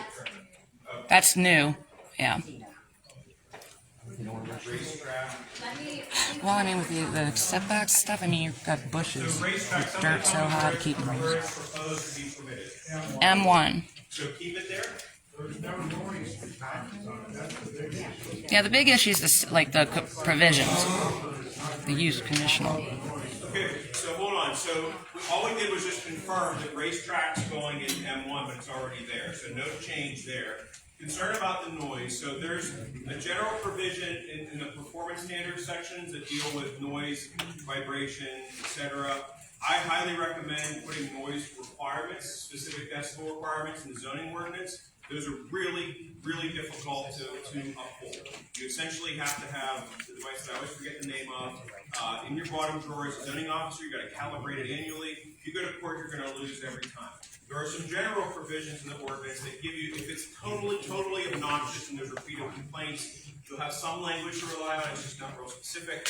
If the township really finds that's a problem, the best route is to adopt a separate noise ordinance. If they want to go down that path, that's just got to do it eyes wide open. We're going to identify a decibel level. You're going to be monitoring that decibel level. And you're going to be citing them if they're over that decibel level. You have to have a process for that monitoring. That just showed up on Friday night in the last division. Why can't we just take out the police? Well, again, it was just, we're trying to account for all users. I don't know where. If that didn't show up on Friday night at 5:30. From a comment from the board of supervisors, from a comment that you guys received about taking it out of the commercial recreation and treating it. Oh, that's racetrack. Oh, Right, okay. so racetrack, the question was, where did racetrack come from? We're trying to relive history about how we got from A to Z, and that came out of a public comment, and the supervisors asked us to pull that out of commercial recreation, make it a separate use, and put it in the M1. So actually, we'll probably broaden that definition and piggyback that new recreation use, include racetrack, and limit those all to M1. Yes, sir. Yes, I'm looking at the solar energy facility accessory. Now, is that an individual system or is that commercial? Individual, so that's Okay. accessory to industrial building or accessory to a residential building. The definition says it has to be used how the staff site. So a small system. Small system. Okay. My question is related to the commercial recreation use. There's also two other categories, the outdoor amusement and the private nonprofit multi-purpose sports and recreation facilities. One, I want to know just what's the difference in the commercial recreation to the outdoor amusement, and what some of those categories and some of the descriptions of commercial recreation fit into the outdoor amusement as well. And then two, just as we think about maybe breaking those out, the other categories which are all very similar, and maybe just kind of considering how we break those out and what fits where with each of those. So maybe you can start by helping us understand the definitions between outdoor recreation and commercial recreation, or outdoor use and commercial recreation. Well, They're both listed as commercial, or as conditional use right now. So we agree that. What I'm going to say is that this is probably an example my grandmother used to saying about counting the number of angels that can dance in the head, right? So we're trying to define as many uses as we can. It sounds like from this conversation and some of the feedback we've gotten most recently, we're making these little changes without looking at the book. So what we're going to do now, we agree the definitions we have. What we need to do is put them all next to each other and see what the difference is. Globally, I think what it sounds like is we're going to have two buckets of those recreation uses. The less impactful ones would go in the ag. The more impactful, like amusement parks and racetracks and bowling alleys, would go in the M1. It's kind of around here. If we can back up a little bit to the special event barn as a conditional use, why can't we put it in there that the property owner of that barn and farm must reside on the property? That eliminates somebody from Pittsburgh buying a farm. Farm and have it by 2010, you gotta have the property. That's fine too. I think we need to define the ownership. Because if he's on the farm and there's a complaint, you can literally go, oh, if they live in Pittsburgh, you can't. Pick an anniversary date or something. Okay, so there's two things. First of all, I'm going to be totally honest and transparent. I've been a zoning officer for a long time, and that gives me a little bit of squeamishness from an enforcement standpoint. Right? Can you imagine tracking somebody down and proof of ownership and all that? But be that as it may, so what I'm hearing is two things. Number one, you're saying that they have to live there. Number one. Second would be you're adding have had lived there for a certain period of time. Okay. I mean, say the second, third generation farmers, been paying taxes at his place. So you're saying To the that township you have for to live here? What if I just years. purchased? Hey, that's your, what if I just purchased a farm and came in here, and I'm a new farmer? I can't do something, I'm just you're throwing on it my out. rights as a property owner. I'm just throwing it out. Yeah, hold on, yeah, nothing, If I want to supplement my farming income, I can. That's my right. You want to pay my bills? You guys want to pay my mortgage? If I want to do a party barn to supplement my mortgage, and that's right, Bill, I do. If I want to supplement my income on my farm, I'm a tax-paying person here. I just moved here. I was a township supervisor chairman in Robinson Township, Washington County. And guys, this is nuts. All right, you have elected officials here. All right, that you guys duly elected to dole out what needs to be done in this community. All right. I just can't take it no more. Where I hear everybody just, well, what about your neighbor? Well, I pay my mortgage. I sacrifice every single day to pay. Okay. That's hard. So do we. And so do we. Hard, right? We all farm, we all work hard, right? Guess what? I'm his neighbor. You have to give people their property rights. Yeah, so. But you can't take them. Your rights don't start where mine end, bud. Okay, hold on, guys. We're circling. We got like 15 minutes left. Guys, okay. So, a couple of good points there, sir. So, I want to go all the way back to the beginning, almost 2 hours ago, and talk about zoning generally. Yes, on its face, zoning is an infringement on private property rights. Period. Full stop. That's why it's so difficult, right? The other option is to not have zoning. And in that case, anybody can do whatever they want, wherever they want, however they want. So that decision has obviously been made to go down the zoning path decades ago. So here we are now, and we're trying to find that balance. That dialogue was just discussion, nothing proposed, nothing being voted on. And what I heard was, let's have a property owner requirement, but maybe the date restriction is a little bit too restrictive and is even challenged to enforce or even monitor. So we'll look at adding that you must own the property. I also heard live there. That's two different things. That the property owner must live there. So I guess that's really. That's pretty easy to monitor. You just drive to the guy's house. Well, He's a resident. He's able to vote. Yeah, sure, I went there. I'm going to go to one of these guys' houses and say I live there. Well, he'd have a tax bill and rather mail it. The tax rolls, right? I mean, So if I was to buy a property. hold on, this gentleman's had his hand up for a long time. What you put up for personal services, what you're doing tonight is what you're gonna revise it to. So that's like the loudest people decide what's gonna change on that board. Yeah, That's wrong. A lot of people had trouble with that personal services building. You're saying no. And also with the microbrewery and the wineries, that should be on a case-by-case thing. Why are we to decide if they're paying taxes what they want to do on their property? And you're just saying just get rid of it. Just all across the board get rid of it. There can be conditional uses for it. And let me tell you, this argument where where you have a winery and it's a bar, it is not. That wasn't my list. Yeah, it's not. What I'm saying is they're saying, oh, it's a winery. It's basically a bar. No, it's not. It's not. How many wineries have you been Nobody's in? going to go sit and pay $7 a glass of wine. It's not a bar. But the next paper you build, those personal services. That's You know how much that's drinks what are you at a bar? decided on because a couple people were yelling. No, it wasn't decided. So all I'm doing is I'm trying to get consensus on some of it. I mean, if we want to talk about this, but you're right. The point is, this isn't every township resident, and even the ones here, it's not just about who speaks the loudest. But it's just like you put it up there. Okay, we're taking it out. You're right. And it's like this is a small fraction who lives there. You're right. You're right. So we're just documenting. Some of these we did decide on, like the special event bar and things like that. Was there some consensus around that? Well, not really. They pay taxes on the property. They should be able to do what they want with it. Yeah, but they have neighbors. Well, if that's the case, you just open up, don't even have a meeting. Just free for all. Yeah, everybody free for all. Hey, just go do whatever you want on your property. Damn be all of us. If you see me peeing out front in the yard, mind your own. Coming. So, but feel free to leave if you have to. Okay, so yes, we're just documenting what is discussed tonight. What happens next is we're going to issue one final draft.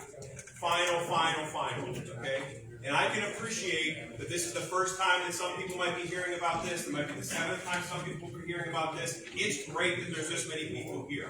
There's no other way than what we knew how to do and what the law requires us to advertise these meetings. That's what we did. Great that these people are here. We have all this feedback. So we have this draft. Okay? And this draft, which is posted on the website, we're going to take all this feedback and then we're going to create a markup of it. So the only things that are going to be marked in this draft are proposed changes from what I heard tonight. Okay. That's then going to do one final round to the supervisors. They're going to give us some feedback. We're going to issue that draft at a public hearing. Folks can look at it again, and I bet you a buck that there's going to be somebody for and somebody against each issue. At the end of the day, the supervisors just have to decide. So it sounds like if you're for or against something, you better put pen to paper and come and state your case for it. I mean, that's how, yes. That's what the public hearing is, yeah. Hey, one thing on property rights, property rights. I wasn't done with that. Okay, go ahead. If you're dead set against you don't want a party barn next to your house, you better have. So there was a masses in some of these cases, like someone takes a petition and says, so it's not that one person wants something and one other person doesn't, it's 30 people don't want something and one person does. So if hold on. I don't think he was done. I want him to finish. Yeah. If you're dead set against you don't want a microbrewery or a party barn or a bakery next to your house, you better have a reason why. I mean, you can't just come here and scream for 2 hours. I mean, you gotta have reasons. Excessive noise. Excessive Lowering noise is property noise. values. Okay. Noise is noise. You Okay, can't so have wait, I want to go back to that this comment about the petition. Hardly anybody comes up and down my road, and I like it that way. People are outside. I may crack the door open or something. No. So about the petition, I don't know about the petition. I don't need to know about the petition unless there were like specific comments. But I would just say if that petition person is here and they have specific proposed changes, now is the time to rattle them off. So is there somebody? If you have a list of changes, John? Yeah, our transparency group has been out talking to the people and we're getting their opinions. The primary concern has been the additional commercial uses in the A1 district, and we communicated those. Great. And we got a lot of people out tonight, which is a very good thing. That's great. Exactly what we want. Yeah, that's great. So I think, and it's getting as many people as we can together and asking your opinion. And then tell us, the supervisors, so that you know how we all feel, for even if there's 2 people that are like, well, maybe I wanna live in one of those townhouses. Yep. You know what I mean? Majority Well, rules. it's not a numbers game though, right? I mean, it's just feedback for what it's worth. I think we've accomplished a lot here today. Yes. And one of the things that I wanted to say is if, I wanna go into another township and I look at their, zoning and everything, you look and you see, and, before you buy that property, you say, well, shit, they don't allow a crematory, but, I wanna build a crematory, and I buy property there, and I say, hey, it's my property, I just moved in here, I've only been here for a little bit, and I'm gonna put a crematory in. It should be my right, I pay taxes, I think it's, Well, that's what we're here, right? I mean, zoning's at the middle of your scenario, you buy your property and you want to put in a crematory, and the poor person lives right next door already to that crematory. That's the whole reason why we're here. Any other comments, questions, specific uses you want to talk about? Yes, ma'am. On the bottom of this paper, it says, send final draft to Washington County on March 8th. Oh, yeah. No, so we won't, so what we're gonna do, we're gonna update that based on feedback from tonight. So we'll update that draft and then we'll send it to them.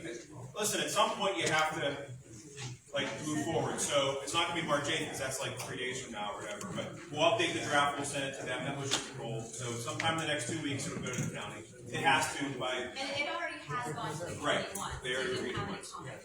Right. Yes, sir. Where does public safety and proximity to schools fall in also?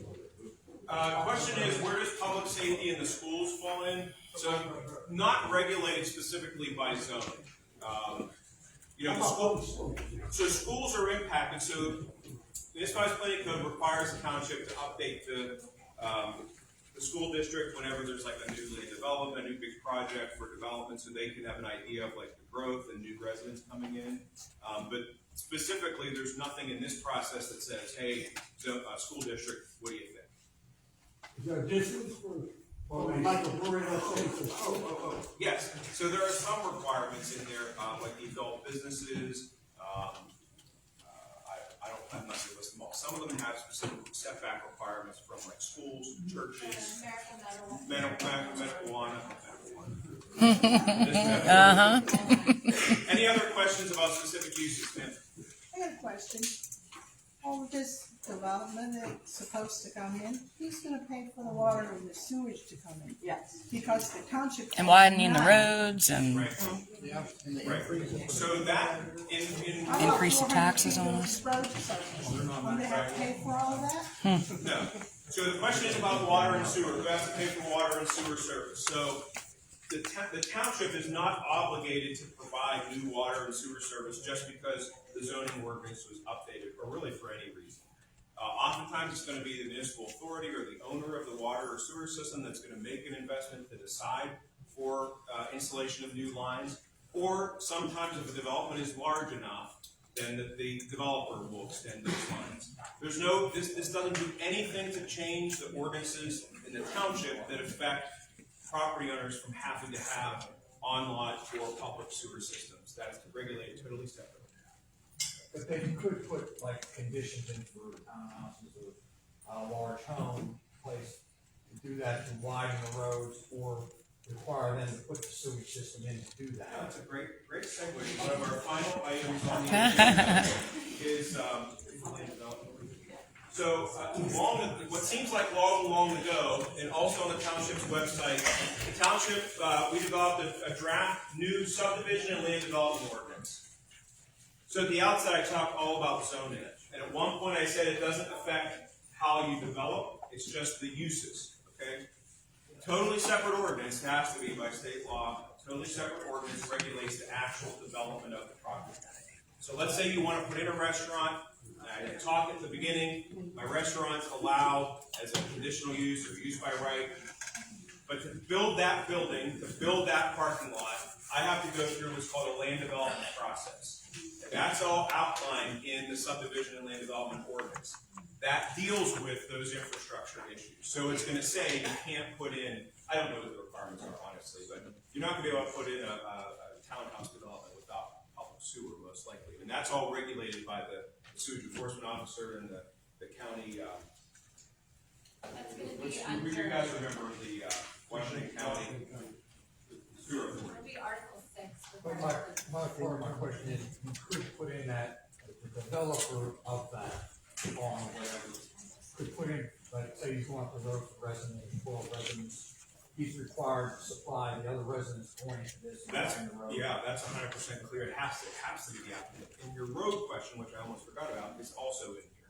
So we're allowed, the township's allowed to require new development to fix just the road that they apply. In some ways it's kind of stupid, but the state law says it's just their half of the road, so you can get a weird scenario where they're just improving half of it, but it's something. So if you have your scenario with a big new townhouse development, they're going to have to fix certain aspects of the roads if there are deficiencies with the existing roads. The developer will, not the township. I'm also talking about the residents, like if you have 12 people up there that lived off the wells all their life, and she was talking about, well, they would be required to pay this, or could you put it in the township while he was developing? They would have to supply her the water and the sewage. Can you put that in? Yes, so I don't think it's in here because the authority, we have to check with the authority. We can make a note, Chelsea. There is provision sometimes in land development ordinance that says if you are extending a line, sewer, water, whatever, you have to extend it to the adjacent property. Now, we don't want to run afoul of whatever the authority requires, so I'll check and see if it's in there, number one, the current ordinance, and then we'll check with the sewage enforcement officer to see if there's something already on the books we want to conflict with that. But yes, the township can dabble in that a bit. It's just a little more difficult when the authority. Well, my thing is, instead of that way, the people that's been there wouldn't have to pay for all that frontage and sewage. The guy that made it in the end, selling the town, right, which he should be able to have to pay. Oh yeah, if the development's past the folks that need to tap in. Oh yeah, well again, I can't speak for the authority. I gotta be careful with any authority. I don't know if we're gonna require, they're probably gonna require a tap-in fee. That's a lot what people. That's what he's saying, they're gonna charge them a tap. The authority would probably require a tap-in fee, but that's not, has nothing to do with zoning. Yeah, but like I said, one thing is, on that, where you add to that, where they would be the developer, if he wants to develop this 100 acres. He's got the sewer line. Yeah, sewer, the water line, but he's got, he shouldn't have to pay the tapping fee. While he's doing that. No, they might still have to charge a fee if they want to tap in.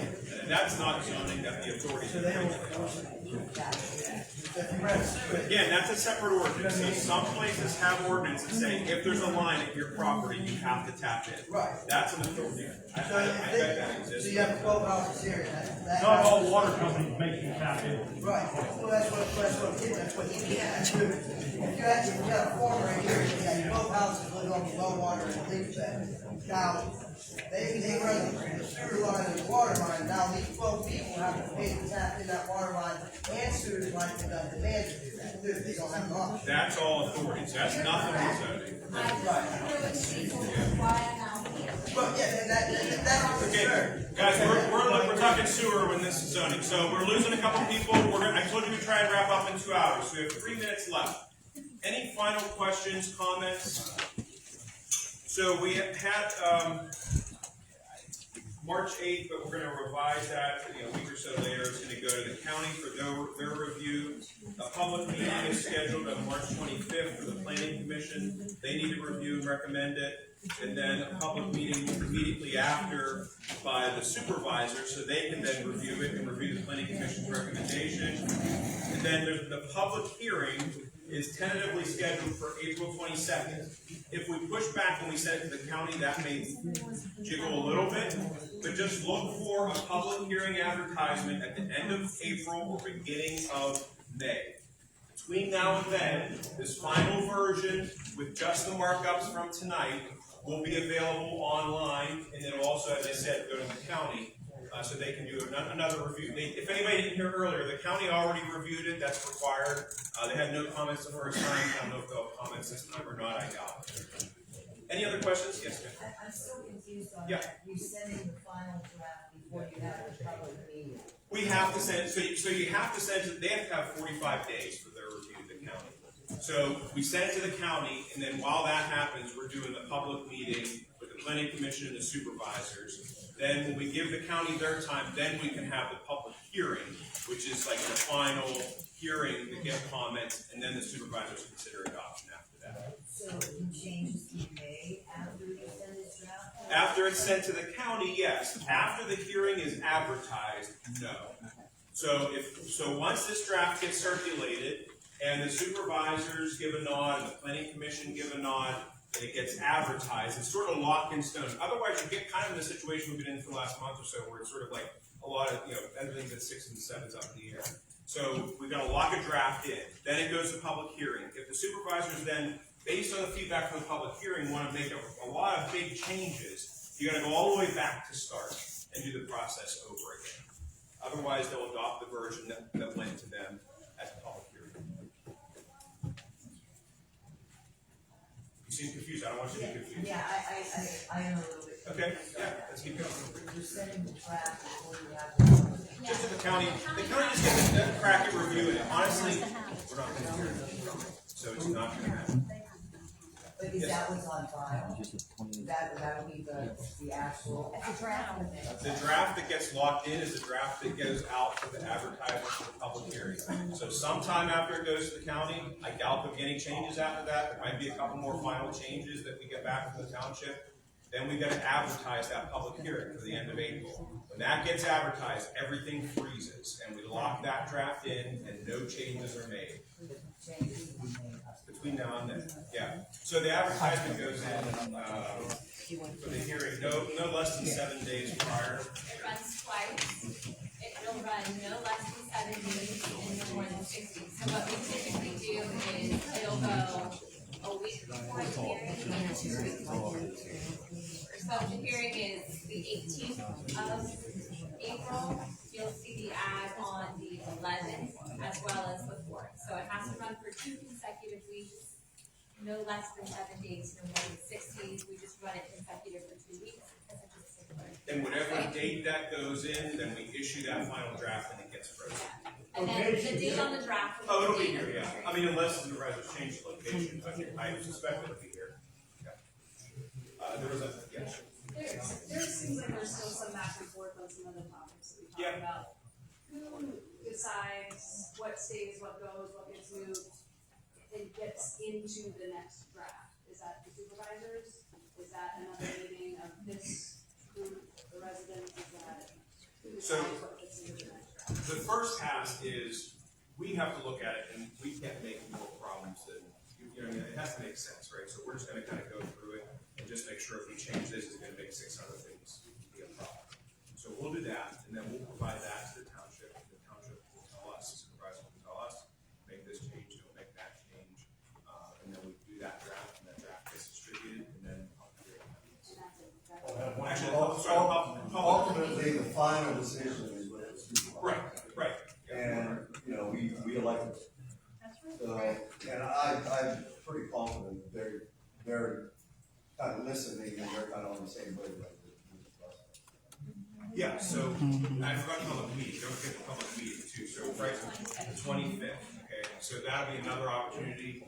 We'll have that draft done by then, so this next, likely final draft will be available sometime before the 25th. That's just a public meeting, it's not a hearing. The hearing's more formal, there's a stenographer here, like I said, everything's locked in stone, and then if there are big changes that come out of that, you gotta go back. So the March 25th meeting is a definite. That's definitely gonna happen on March 25th. What may change is the date of that public hearing based upon when we are able to send the next draft out to the county, because they have to have 45 days to review it. So that kind of starts that clock of when we can have that hearing, because they have to have this block of time.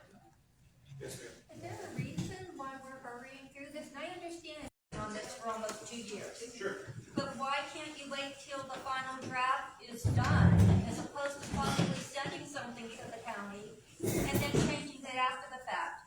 Why don't you wait till you have a final draft and then send it? I guess I'm not understanding that portion. So we're gonna develop a final draft from these comments. Right. With feedback from the township. The final draft gets issued, that goes to the county, and that's likely what's gonna go to the public hearing. I think we're saying the same thing, that is the final draft. Oh, okay. I was just saying the county review period doesn't really mean a hill of beans. We just have to send it to them and give them an opportunity to comment. I mean, no offense to any county official. Not being able to know that I'm talking about, like, actual sewage water. Well, hold on, so that's not the new zoning. We're at time here, I'm happy to answer your question, we're not. Any other final questions about zoning? And this is proposed ordinance, the timeline, anything? Okay, thank you all, so we'll see you at the March 25th meeting. Thank you for coming.